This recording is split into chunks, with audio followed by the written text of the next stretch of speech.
ಅಖಿಲಾಂಡ ಕೋಟಿ ಬ್ರಹ್ಮಾಂಡ ನಾಯಕ ರಾಜಾದಿರಾಜ ಯೋಗಿರಾಜ ಪರಬ್ರಹ್ಮ ಶ್ರೀ ಸಚ್ಚಿದಾನಂದ ಸದ್ಗುರು ಸಾಯಿನಾಥ್ ಮಹಾರಾಜ್ ಕಿ ಜೈ. ಗುರುವಿನ ಪಾದಾರವಿಂದಗಳಿಗೆ ವಂದಿಸುತ್ತಾ ನಮಸ್ತೆ ಸ್ನೇಹಿತರೆ. ಗುರುವಿನ ಆಶೀರ್ವಾದ, ನೀವು ನಂಬಿದ ದೇವತೆಗಳ ಆಶೀರ್ವಾದ ನಿಮ್ಮನ್ನು ಸಂರಕ್ಷಿಸ್ತಾ ಇದೆ. ಹಾಗೆ ನಿಮ್ಮಲ್ಲಿರುವ ಎಲ್ಲ ರೀತಿಯ ಒಂದು ನೆಗೆಟಿವಿಟಿ ಬ್ಲಾಕೇಜ್ಗಳು ರಿಮೂವ್ ಆಗಲಿ ಅಂತೇಳಿ ಗುರುವಿನಲ್ಲಿ ಪ್ರಾರ್ಥನೆಯನ್ನು ಮಾಡ್ತಾ ಇವತ್ತಿನ ರೀಡಿಂಗ್ ಶುರು ಮಾಡ್ತಾ ಇದ್ದೀನಿ. ಸ್ನೇಹಿತರೆ, ಎಂದಿನಂತೆ ಇದು ಒಂದು ಟೈಮ್ಲೆಸ್ ಜನರಲ್ ರೀಡಿಂಗ್ ಆಗಿರುತ್ತೆ. ಹಾಗೆ ಇದು ಕನೆಕ್ಟಿವ್ ಎನರ್ಜಿಯಲ್ಲಿರುತ್ತೆ. ಯಾವ ಸಮಯದ ಎನರ್ಜಿಯ ಪ್ರಕಾರ ನೀವು ಈ ಎನರ್ಜಿಗೆ ಕನೆಕ್ಟ್ ಆಗ್ತಿರೋ ಈ ಎನರ್ಜಿ ನಿಮ್ಮನ್ನು ಹೀಲ್ ಮಾಡುತ್ತೆ, ಪ್ರೊಟೆಕ್ಟ್ ಮಾಡುತ್ತೆ, ಹಾಗೆ ಗೈಡೆನ್ಸ್ ಕೂಡ ಮಾಡುತ್ತೆ. ಹಾಗೆ ನೀವು ಕೂಡ ಈ ಎನರ್ಜಿಗೆ ಕನೆಕ್ಟ್ ಆಗಬೇಕು ಅಂದರೆ ಗುರುವಿನಲ್ಲಿ ದೈವಶಕ್ತಿಯಲ್ಲಿ ನಂಬಿಕೆ ಇಟ್ಟು ಸ್ಮರಣೆ ಮಾಡ್ತಾ ಈ ಎನರ್ಜಿಗೆ ಕನೆಕ್ಟ್ ಆಗಿ. ಮೊದಲನೇದಾಗಿ ಇಲ್ಲಿ ಯಾವ ರೀತಿ ಒಂದು ಮೆಸೇಜ್ ಬರ್ತಾ ಇದೆ ಅಂದರೆ ಸೆಲೆಬ್ರೇಟ್.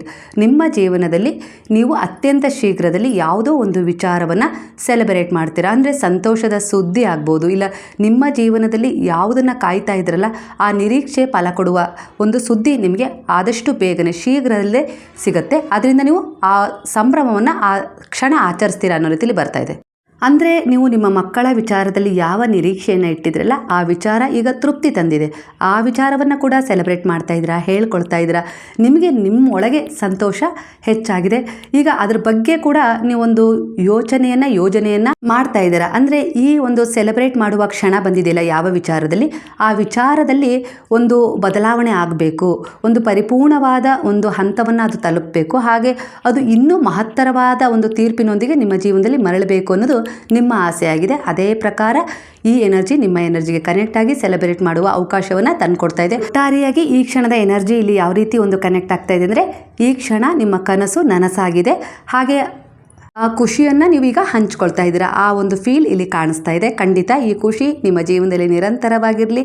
ಹಾಗೆ ಮನಸ್ಸು ನಿಮ್ಮ ನಿಯಂತ್ರಣದಲ್ಲಿರಲಿ. ಹಾಗೆ ಸಮತೋಲನದ ಎನರ್ಜಿಯಲ್ಲಿ ಬ್ಯಾಲೆನ್ಸ್ ಮಾಡ್ತಾ ನೀವು ಮುಂದೆ ಸಾಗಿ. ಖಂಡಿತವಾಗಿಯೂ ಈ ಖುಷಿ ನಿಮ್ಮ ಜೀವನದಲ್ಲಿ ಬಹಳಷ್ಟು ಕಾಲ ಸ್ಥಿರವಾಗಿ ಉಳಿಯುತ್ತೆ. ಇಲ್ಲಿ ಯಾವ ರೀತಿ ಒಂದು ಎನರ್ಜಿ ಕನೆಕ್ಟ್ ಆಗ್ತಾ ಇದೆ ಅಂದರೆ, ನಿಮ್ಮ ಜೀವನದಲ್ಲಿ ಒಂದು ಮುಖ್ಯವಾದ ಹಂತ ಬಂದಿದೆ. ನೀವು ಎರಡು ದಿಕ್ಕುಗಳ ನಡುವೆ ಗೊಂದಲದಲ್ಲಿರಬಹುದು. ಮನಸ್ಸು ಒಂದು ಹೇಳ್ತಾ ಇದೆ, ಹೃದಯ ಇನ್ನೊಂದು ಹೇಳ್ತಾ ಇದೆ. ಆದರೆ ಈ ಒಂದು ಎನರ್ಜಿ ಯಾವ ರೀತಿ ಕನೆಕ್ಟ್ ಆಗ್ತಾ ಇದೆ ಅಂದರೆ, ನಿಮ್ಮ ನಿಯಂತ್ರಣ ನಿಮ್ಮ ಕೈಯಲ್ಲೇ ಇದೆ. ನೀವು ನಿಮ್ಮ ಜೀವನದ ಚಾಲಕರಾಗಿದ್ದೀರಾ. ಆತ್ಮವಿಶ್ವಾಸದಿಂದ ಮುಂದೆ ಸಾಗಿ ಅನ್ನೋ ರೀತಿಯಲ್ಲಿ ಇಲ್ಲಿ ಮೆಸೇಜ್ ಕನೆಕ್ಟ್ ಆಗ್ತಿದೆ. ನೀವು ಈಗಲೂ ಎದುರಿಸ್ತಾ ಇರುವ ಸಮಸ್ಯೆಗಳು ಬೇಗ ನಿವಾರಣೆ ಆಗ್ತವೆ. ನೀವು ಹೋರಾಟ ಮಾಡ್ತಿದ್ದೀರಾ. ಗೆಲುವು ನಿಮ್ಮದಾಗೋ ಸಮಯ ಕೂಡ ಬಂದಿದೆ ಅನ್ನೋ ರೀತಿಯಲ್ಲಿ ಕಾಣಿಸ್ತಾ ಇದೆ. ಎಲ್ಲ ವಿಷಯಗಳು ನಿಮ್ಮ ಕಂಟ್ರೋಲ್ಗೆ ಬರ್ತವೆ. ಆದರೆ ನೀವು ನಿಮ್ಮ ಮನಸ್ಸು ಮತ್ತು ಭಾವನೆಗಳನ್ನು ಸಮತೋಲನದಲ್ಲಿ ಇಟ್ಕೊಳ್ಳೋದನ್ನು ಕಲಿಬೇಕು. ಇದು ಸ್ಟಕ್ ಆಗಿರುವ ಒಂದು ದೊಡ್ಡ ಸಿಗ್ನಲ್. ಮೂವ್ ಆನ್ ಆಗಿ ಹಿಂದಿನ ವಿಷಯಗಳನ್ನು ಬಿಟ್ಬಿಡಿ ಅನ್ನೋ ರೀತಿಯಲ್ಲಿ ಹೇಳ್ತಾ ಇದೆ. ಇದು ಕೆಲವರಿಗೆ ಒಂದು ಪ್ರಯಾಣದ ಸೂಚನೆಯನ್ನು ನೀಡ್ತಾ ಇದ್ದರೆ, ಇನ್ನೂ ಕೆಲವರಿಗೆ ಫಿಸಿಕಲ್ ಆಗಿರ್ಬೋದು ಅಥವಾ ಲೈಫ್ ಜರ್ನಿಯಲ್ಲೊಂದು ದೊಡ್ಡ ಬದಲಾವಣೆಯನ್ನು ತರುವ ಸೂಚನೆಯನ್ನು ನೀಡ್ತಾ ಇದೆ. ನೀವೀಗ ಹಿಂಜರಿಯಬಾರದು. ನಿಮ್ಮ ಗುರಿ ಸ್ಪಷ್ಟವಾಗಿದೆ. ನಿಮ್ಮ ಒಳಗಿನ ಶಕ್ತಿಯ ಮೇಲೆ ನಂಬಿಕೆ ಇಡಿ. ನೀವು ಮುಂದೆ ಸಾಗಿದರೆ ದಾರಿ ತಾನಾಗಿಯೇ ತೆರೆದುಕೊಳ್ಳುತ್ತೆ. ನೆಗೆಟಿವ್ ಥಾಟ್ಸನ್ನು ಬಿಟ್ಬಿಡಿ. ನಿಮ್ಮ ಗೋಲ್ ಮೇಲೆ ಫೋಕಸ್ ಮಾಡಿ. ಯಾವುದೇ ರೀತಿ ಒಂದು ಅಡೆತಡೆ ಬರದಂತೆ ನಿಮ್ಮ ಎನರ್ಜಿಯನ್ನು ಪ್ರೊಟೆಕ್ಟ್ ಮಾಡಿ. ಅಂದರೆ ಯಾರೋ ನಿಮ್ಮ ಮಧ್ಯೆ ಬಂದು ಅಲ್ಲಿ ನಿಮ್ಮನ್ನು ಗೊಂದಲಕ್ಕೆ ಈಡು ಮಾಡ್ಬೋದು, ಇಲ್ಲ ದಾರಿ ತಪ್ಪುವ ಹಾಗೆ ಮಾತನಾಡ್ಬೋದು, ಸಜೆಷನ್ ಕೊಡ್ಬೋದು. ಹಾಗಾಗಿ ಇಲ್ಲಿ ನೀವು ಆ ರೀತಿಯ ಒಂದು ಡಿಸ್ಟ್ರ್ಯಾಕ್ಟ್ ಆಗದೆ ಎನರ್ಜಿಯನ್ನು ಪ್ರೊಟೆಕ್ಟ್ ಮಾಡ್ಕೊಂಡು ಮುಂದೆ ಸಾಗಿ ಅನ್ನೋ ರೀತಿಯಲ್ಲಿ ಇಲ್ಲಿ ಸಂದೇಶ ಸಿಗ್ತಾ ಇದೆ. ಹಾಗೆ ಮತ್ತೊಮ್ಮೆ ಇಲ್ಲಿ ಒಂದು ತುಂಬ ಸುಂದರವಾದ ಎನರ್ಜಿ ಕನೆಕ್ಟ್ ಆಗ್ತಿದೆ. ನಿಮ್ಮ ಜೀವನವನ್ನು ಸೆಲೆಬ್ರೇಟ್ ಮಾಡುವ ಸಮಯ ಬಂದಿದೆ. ನೀವು ಬಹಳ ದಿನಗಳಿಂದ ಕಷ್ಟ, ಸ್ಟ್ರಗಲ್ ಅಥವಾ ಒತ್ತಡ ಅನುಭವಿಸಿದ್ದೀರಾ. ಈಗ ಆ ಗುರುವು, ನೀವು ನಂಬಿದ ದೈವಶಕ್ತಿ, ಯೂನಿವರ್ಸ್ ನಿಮಗೆ ಹೇಳ್ತಾ ಇದೆ, ಸಣ್ಣ ಸಣ್ಣ ಸಂತೋಷಗಳನ್ನು ಸಹ ಆಚರಿಸು. ನಿಮ್ಮ ಸಾಧನೆಗಳನ್ನು ಗುರುತಿಸು. ನಿಮ್ಮವರ ಸಾಧನೆಯನ್ನು ಅವರನ್ನು ಗುರುತಿಸು ಅನ್ನೋ ರೀತಿಯಲ್ಲಿ ಹೇಳ್ತದೆ. ಅಂದರೆ ಬೆಂಬಲವಾಗಿ ನಿಲ್ಲು. ಹಾಗೆ ನಿಮ್ಮ ಒಳಗಿರುವ ಕೆಲವು ಕನಸುಗಳು ಕೂಡ ಈಡೇರಿದೆಯಲ್ಲ, ಅದನ್ನು ಕೂಡ ಸೆಲೆಬ್ರೇಟ್ ಮಾಡು. ನಿಮ್ಮ ಸುತ್ತಲಿನ ಜನರ ಜೊತೆ ಸಂತೋಷವನ್ನು ಈಗ ಹಂಚ್ಕೋ. ನಿಮ್ಮ ಜೀವನದಲ್ಲಿ ಒಂದು ಸಂತೋಷದ ಕ್ಷಣ ಬಂದಿದೆ ಅಂದರೆ ಅದರ ಹಿಂದೆ ನಿಮ್ಮದೊಂದು ಕಷ್ಟದ ಒಂದು ದಿನಗಳು ಅಡಗಿದೆ ಅನ್ನೋ ರೀತಿಯಲ್ಲಿ ಕಾಣಿಸ್ತದೆ. ಹಾಗಾಗಿ ಅದನ್ನು ಈಗ ಸೆಲೆಬ್ರೇಟ್ ಮಾಡುವಂಥ ಕ್ಷಣ ಬಂದಿದೆ. ಈಗ ಹಿಂಜರಿಯೋದು ಬೇಡ. ಒಂದು ಗುಡ್ ನ್ಯೂಸ್, ಒಂದು ಅಚೀವ್ಮೆಂಟ್ ಜೊತೆ ನೀವು ಫ್ಯಾಮಿಲಿ, ಫ್ರೆಂಡ್ಸ್ ಅಥವಾ ನಿಮ್ಮ ಕುಟುಂಬದ ಜೊತೆ ಆ ಒಂದು ಸೆಲೆಬ್ರೇಟ್ ಮಾಡ್ತಾ ಇದ್ದೀರಾ ಈ ಸಮಯದಲ್ಲಿ ಅನ್ನೋ ರೀತಿಯಲ್ಲಿ ಬರ್ತಾ ಇದೆ. ನೀವು ಈಗಾಗಲೇ ಹೊಂದಿರುವುದಕ್ಕೆ ಧನ್ಯರಾಗಿರಿ. ಅಂದರೆ ಕೃತಜ್ಞತೆಯನ್ನು ಫೀಲ್ ಮಾಡಿ, ಗ್ರ್ಯಾಟಿಟ್ಯೂಡ್ ಫೀಲ್ ಮಾಡಿ. ಧನ್ಯತೆಯ ಸ್ವಭಾವ ನಿಮ್ಗೆ ಇರಬೇಕು. ಆಗಲೇ ಮತ್ತಷ್ಟು ನಿಮ್ಮ ಕಡೆ ಒಳ್ಳೆಯದು ಆಶೀರ್ವಾದದ ರೂಪದಲ್ಲಿ ಆಕರ್ಷಣೆ ಆಗುತ್ತೆ ಅನ್ನೋ ರೀತಿಯಲ್ಲಿ ಇಲ್ಲಿ ಮೆಸೇಜ್ ಸಿಗ್ತಾಯಿದೆ. ನೀವು ಕೆಲವು ಬಾರಿ ನಿಮ್ಮ ಜೀವನವನ್ನು ತುಂಬ ಸೀರಿಯಸ್ ಆಗಿ ತಗೊಳ್ತೀರಾ. ಆಗಲೇ ಅದರಲ್ಲಿ ಗೊಂದಲ ಹೆಚ್ಚಾಗೋದು, ಕಷ್ಟಗಳು ತುಂಬ ಇದೆ, ಅದನ್ನು ಫೇಸ್ ಮಾಡೋದು ಹೇಗೆ ಅನ್ನೋ ರೀತಿಯಲ್ಲಿ ದುರ್ಬಲತೆ ಕಾಡೋದು. ಹಾಗಾಗಿ ನೀವು ನಗ್ನಗ್ತಾನೆ ಸ್ವಲ್ಪ ಸಂತೋಷವನ್ನು, ಸ್ವಲ್ಪ ಒಂದು ಕಷ್ಟ, ಏರಿಳಿತ ಇವೆಲ್ಲದರ ಜೊತೆಗೆ ಆ ಜೀವನವನ್ನು ಒಂದು ಒಳ್ಳೆಯ ರೀತಿಯಲ್ಲಿ ತಗೊಂಡು ಹೋಗಲಿಕ್ಕೆ ಅರ್ಹತೆಯನ್ನು ಪಡ್ಕೊಂಡಿದ್ದೀರಾ. ಅಂದರೆ ಅದಕ್ಕೆ ನೀವು ಅರ್ಹರಾಗಿದ್ದೀರಾ. ಕೆಲವು ಒತ್ತಡಗಳು ನಿಮಗೆ ದುರ್ಬಲತೆಗೆ ಜಾರಿಸ್ತಾ ಇದ್ದಾವೆ. ಹಾಗಾಗಿ ಜೀವನದ ಬಗ್ಗೆ ಅತಿಯಾದ ಆತಂಕ ಇಟ್ಕೊಳ್ಬೇಡಿ. ಒಂದು ನಿರೀಕ್ಷೆ ಇರಬೇಕು. ಹೇಗೆ ಅಂದರೆ ಎಲ್ಲ ಸರಿಯಾಗತ್ತೆ, ಎಲ್ಲ ರೀತಿಯಲ್ಲೂ ಸಮತೋಲನದ ಎನರ್ಜಿಯೊಂದಿಗೆ ನಾನು ಮುಂದೆ ಸಾಗ್ತೀನಿ, ಎಲ್ಲದಕ್ಕೂ ನಾನು ಸಿದ್ಧವಾಗಿದ್ದೀನಿ ಅನ್ನೋ ರೀತಿಯಲ್ಲಿ ನಿಮಗೆ ನೀವು ವಿಶ್ವಾಸವನ್ನು ಕೊಟ್ಟುಕೊಳ್ಳುವ ಸಮಯ ಇದಾಗಿದೆ. ಯಾಕಂದರೆ ಬೇರೆ ಯಾರೋ ಬಂದು ನಿಮ್ಮ ಬೆನ್ನನ್ನು ತಟ್ತಾರೆ, ಮುಂದೆ ಹೋಗು ಎಲ್ಲ ಒಳ್ಳೆಯದಾಗತ್ತೆ ಅಂತ ಹೇಳ್ತಾರೆ ಅಂತ ಕಾಯೋದಕ್ಕಿಂತ ನಿಮ್ಮ ಜೊತೆ ಗುರು ಇದ್ದಾರೆ. ಹಾಗೆ ನಿಮ್ಮ ಆತ್ಮವಿಶ್ವಾಸದ ಜೊತೆಗೆ ನೀವು ಮುಂದೆ ಹೋಗ್ತಾ ಹೋದರೆ ಒಳಗಿನಿಂದ ಒಂದು ಧ್ವನಿ ಬರುತ್ತೆ, ನಾನು ನಿನ್ನ ಜೊತೆ ಇದ್ದೀನಿ, ನೀ ಸರಿಯಾದ ದಾರಿಯನ್ನು ಆಯ್ಕೆ ಮಾಡ್ಕೊಂಡಿದೀಯಾ ಅಂತ ಹೇಳಿ. ಇಲ್ಲ ನಿಮ್ಮಿಂದ ಏನಾದರೂ ತಪ್ಪಾಗಿದರೆ ಖಂಡಿತ ನಿಮ್ಮ ಒಳಗಿನ ಅಂತರಾತ್ಮದ ಧ್ವನಿ ಹೇಳುತ್ತೆ ಇದು ತಪ್ಪಾದ ದಾರಿ ಅಂತ ಹೇಳಿ. ಹಾಗಾಗಿ ಶಾಂತವಾಗಿರಿ. ಕೋಪ ಕೂಗೋದ್ರಿಂದ ಎನರ್ಜಿ ಹೆಚ್ಚೇನಾಗೋದಿಲ್ಲ. ಅದೇ ಮೌನವಾದ ವಿಚಾರದಲ್ಲಿ ನೀವು ನಿಮ್ಮನ್ನು ತೊಡಗಿಸಿಕೊಳ್ಳೋದು ಹೆಚ್ಚಾದ ಎನರ್ಜಿಯನ್ನು ಕೊಡುತ್ತೆ ಅಲ್ವಾ. ಅಲ್ಲಿಗೆ ಅರ್ಥ ಮಾಡ್ಕೊಳ್ಳಿ. ಅಂದರೆ ಈ ಕ್ಷಣ ನೀವು ನಿಮ್ಮ ಜೀವನದಲ್ಲಿ ಏನಾದರೂ ಏರಿಳಿತ ಆದಾಗ, ಕೋಪ ಬಂದಾಗ ಕೂಗಾಡ್ಬಿಡ್ತೀರಾ, ಆ ಎನರ್ಜಿಯಲ್ಲಿ ಖರ್ಚಾಗಿ ಹೋಗುತ್ತೆ. ಅದೇ ಆ ಎನರ್ಜಿಯನ್ನು ನೀವು ಇಟ್ಕೊಳ್ಬೇಕು ಅಂದರೆ ಮನಸ್ಸು ಬಹಳ ಕಂಟ್ರೋಲಲ್ಲಿರಬೇಕು ಅಲ್ವಾ. ಹಾಗಾಗಿ ಈ ಸಮಯದಲ್ಲಿ ನೀವು ಆ ಮನಸ್ಸನ್ನು ಕಂಟ್ರೋಲಲ್ಲಿ ಇಟ್ಕೊಂಡು ಸಮತೋಲನದ ಎನರ್ಜಿಯೊಂದಿಗೆ, ಸಂಯಮದೊಂದಿಗೆ ಸಾಕ್ತಾ ಇದ್ದೀರಾ. ಖಂಡಿತವಾಗಿಯೂ ನೀವು ಬಹಳ ದಿನಗಳಿಂದ ಕಷ್ಟಪಟ್ಟ ಎಲ್ಲ ರೀತಿಯ ಒಂದು ಸಮಸ್ಯೆಗಳು ಈಗ ಹೊರ ಬರ್ತಾ ಇದ್ದಾವೆ. ಅಂದರೆ ಅದರಿಂದ ನೀವು ಹೊರಗೆ ಬರ್ತಾ ಇದ್ದೀರಾ. ನಿಮ್ಮ ಸಾಧನೆಗಳನ್ನು ಗುರುತಿಸುವಂತಹ, ಅಂದರೆ ನಿಮಗೆ ಬೆಲೆ ಸಿಗುವಂಥ ಸಮಯ ಇದಾಗಿದೆ. ತುಂಬ ಸೀರಿಯಸ್ ಅನ್ನೋ ರೀತಿಲಿ ನೋಡಬಾರ್ದು. ಅಂದರೆ ಉದಾಹರಣೆಗೆ ಒಬ್ಬರು ಪೇಷಂಟ್ ಆಗಿರ್ತಾರೆ, ಅವರನ್ನು ಇವರು ತುಂಬ ಸೀರಿಯಸ್ಸು ಅಂತ ಇದ್ದರೆ ಅವ್ರು ಚೇತರಿಸ್ಕೊಳ್ಳೋದಿಲ್ಲ. ಅವ್ರ ಮನಸ್ಸಿಗೆ ನೀವು ಏನನ್ನು ಮೆಸೇಜ್ ಕೊಡ್ತಾ ಇದ್ದೀರಾ ಅಲ್ವಾ, ಅದ್ರ ಮೇಲೆ ಡಿಪೆಂಡ್ ಆಗಿರುತ್ತೆ. ಹಾಗಾಗಿ ಜೀವನವನ್ನು ತುಂಬ ಸೀರಿಯಸ್ ಆಗಿ ನೋಡಬೇಡಿ. ನಿಮ್ಮ ಮನಸ್ಸಿಗೆ ಇಷ್ಟವಾದದ್ದನ್ನು ಮಾಡಿ, ಆದರೆ ಒಳ್ಳೆಯ ಉದ್ದೇಶದ ಕರ್ಮ ಅದರಲ್ಲಿರಬೇಕು. ಸ್ನೇಹಿತರ ಜೊತೆ ಸಮಯ ಕಳೀರಿ, ಬೇಡ ಅಂತಲ್ಲ, ಆದರೆ ಯಾರು ಅರ್ಹರು ಅದಕ್ಕೆ ಸ್ನೇಹಕ್ಕೆ ಅನ್ನೋದನ್ನು ಆಯ್ಕೆ ಮಾಡ್ಕೊಳ್ಳೋದು ನಿಮಗೆ ಬಿಟ್ಟಿರುತ್ತೆ ವಿಚಾರ. ನೆಗೆಟಿವ್ ಎನರ್ಜಿಯನ್ನು ಬಿಟ್ಟುಬಿಡಿ. Celebrate even small wins. ಸಂತೋಷ ಪಡೋದು ನಿಮ್ಮ ಹಕ್ಕು. ಅದನ್ನು ಆಚರಿಸಿ, ಹಂಚ್ಕೊಳ್ಳಿ, ಅನುಭವಿಸಿ. ನಿಮ್ಮ ಇಂದಿನ ಎನರ್ಜಿಯ ಪ್ರಕಾರ ನೀವು ಇತ್ತೀಚೆಗೆ ಯಾವುದೋ ಒಂದು ವಿಷಯಕ್ಕೆ ತುಂಬ ವ್ಯಥೆ ಪಡ್ತಾ ಇದ್ದೀರಾ. ಹಾಗೆ ಆ ವಿಚಾರವನ್ನು ಹಿಡ್ಕೊಂಡ್ಬಿಟ್ಟಿದ್ದೀರಾ. ಒಬ್ಬ ವ್ಯಕ್ತಿ, ಒಂದು ಸಂಬಂಧ, ಒಂದು ನೋವು ಅಥವಾ ಹಳೆಯ ನೆನಪು, ಇವುಗಳ ಎನರ್ಜಿ ಕನೆಕ್ಟ್ ಆಗ್ತದೆ. ನಿಮ್ಮ ಎನರ್ಜಿಗೆ ಯಾವುದು ಬರುತ್ತೋ ಅದನ್ನು ತಗೊಳ್ಳಿ. ಯಾಕಂದರೆ ಇದು ಒಂದು ಜನರಲ್ ರೀಡಿಂಗ್ ಆಗಿರುತ್ತೆ. ನಿಮ್ಮ ಮನಸ್ಸು ಹೇಳ್ತಾ ಇದೆ ಅದನ್ನು ಬಿಡಬೇಕು, ಆದರೆ ಹೃದಯ ಹೇಳ್ತಾ ಇದೆ ಇನ್ನೂ ಸ್ವಲ್ಪ ಹಿಡಿದುಕೊಳ್ಳೋಣ ಅನ್ನೋ ರೀತಿಲಿ. ಆದರೆ ಇಲ್ಲಿ ಯಾವ ರೀತಿ ಒಂದು ಎನರ್ಜಿ ಕನೆಕ್ಟ್ ಆಗ್ತಾಯಿದೆ ಅಂದರೆ, ನೀವು ಯಾವುದನ್ನು ನಿಮ್ಮ ಹಿಡಿತದಲ್ಲಿ ಹಿಡಿದಿಟ್ಕೊಳ್ಬೇಕು ಅಂತ ಹೇಳಿ ಬಯಸ್ತಾ ಇದ್ದೀರೋ ಕೆಲವೊಂದು ವಿಚಾರದಲ್ಲಿ, ಅದು ನಿಮ್ಮ ಬೆಳವಣಿಗೆಗೆ ಅಡ್ಡಿ ಆಗ್ತದೆ, ಮುಂದಿನ ಒಂದು ಸ್ಟ್ರಕ್ ಎನರ್ಜಿಯಾಗಿ ಕಾಣಿಸ್ತಾ ಇದೆ ಅನ್ನೋ ರೀತಿಲಿ ಕಾಣಿಸ್ತಾ ಇದೆ. ಹಾಗಾಗಿ ಜೀವನದಲ್ಲಿ ಕೆಲವು ವಿಷಯಗಳು ನಿಮ್ಮದಾಗೇ ಇರೋದಿಲ್ಲ, ನೀವು ಜೋರಾಗಿ ಹಿಡ್ಕೊಂಡಿದ್ದೀರ ಅಷ್ಟೇ. ಅದು ಇನ್ನಷ್ಟು ನೋವು ಕೊಡ್ತಾ ಇದೆ. ಬಿಡೋದ್ರಿಂದ ನೀವು ಕಳ್ಕೊಳ್ಳೋದಿಲ್ಲ, ಹೊಸ ಅವಕಾಶಕ್ಕೆ ಜಾಗ ಮಾಡ್ಕೊಳ್ತೀರಾ. ಹಾಗೆ ಅವರ ಪರಿವರ್ತನೆಗೂ ಕೂಡ ಅಲ್ಲಿ ನೀವು ಒಂದು ಅವಕಾಶ ಕೊಟ್ಟ ಹಾಗೆ ಆಗತ್ತೆ. ಹಾಗೆ ನಿಮ್ಮೊಳಗೆ ಒಂದು ಹೊಸ ಅಧ್ಯಾಯ ಶುರು ಆಗಬೇಕು. ಅದಕ್ಕೆ ಹಳೆಯದನ್ನು ನೀವು ಬಿಡಲೇಬೇಕು. ಗುರುವು, ನೀವು ನಂಬಿದ ದೈವಶಕ್ತಿಗಳು, ಯೂನಿವರ್ಸ್, ಹಾಗೆ ನಿಮ್ಮ ಪಿತೃಗಳು ನಿಮ್ಮನ್ನು ಹಿಡಿದಿಡುತ್ತೆ. ಇವಾಗ ನೀವು ಆ ಒಂದು ಹಿಡಿತವನ್ನು, ಅಂದರೆ ಎಲ್ಲ ನನ್ನ ಹಿಡಿತದಲ್ಲೇ ಇರಬೇಕು, ಇಲ್ಲ ಬಲವಂತವಾಗಿ ಅನಿವಾರ್ಯವಾಗಿ ಯಾವುದನ್ನು ಒಪ್ಕೊಂಡಿದ್ದೀರಾ, ಯಾವುದನ್ನು ಹಿಡ್ಕೊಂಡಿದ್ದೀರೋ ನೀವು ಅದನ್ನು ಬಿಟ್ಟಾಗ ಮಾತ್ರ ಇವುಗಳ ಸಪೋರ್ಟ್ ನಿಮಗೆ ಸಿಗುತ್ತೆ. ನೀವು ಬಿಟ್ಟಾಗ ದೇವರು ನಿಮ್ಮನ್ನು ಹಿಡಿತಾರೆ ಅನ್ನೋ ರೀತಿಲಿ ಕಾಣಿಸ್ತಾ ಇದೆ ಎನರ್ಜಿ. ಒಂದು ಟಾಕ್ಸಿಕ್ ಅಥವಾ ಒನ್ ಸೈಡ್ ಲವ್ ಇದ್ದರೆ ಇದು ಕ್ಲಿಯರ್ ಮೆಸೇಜ್, ಮೂವ್ ಆನ್.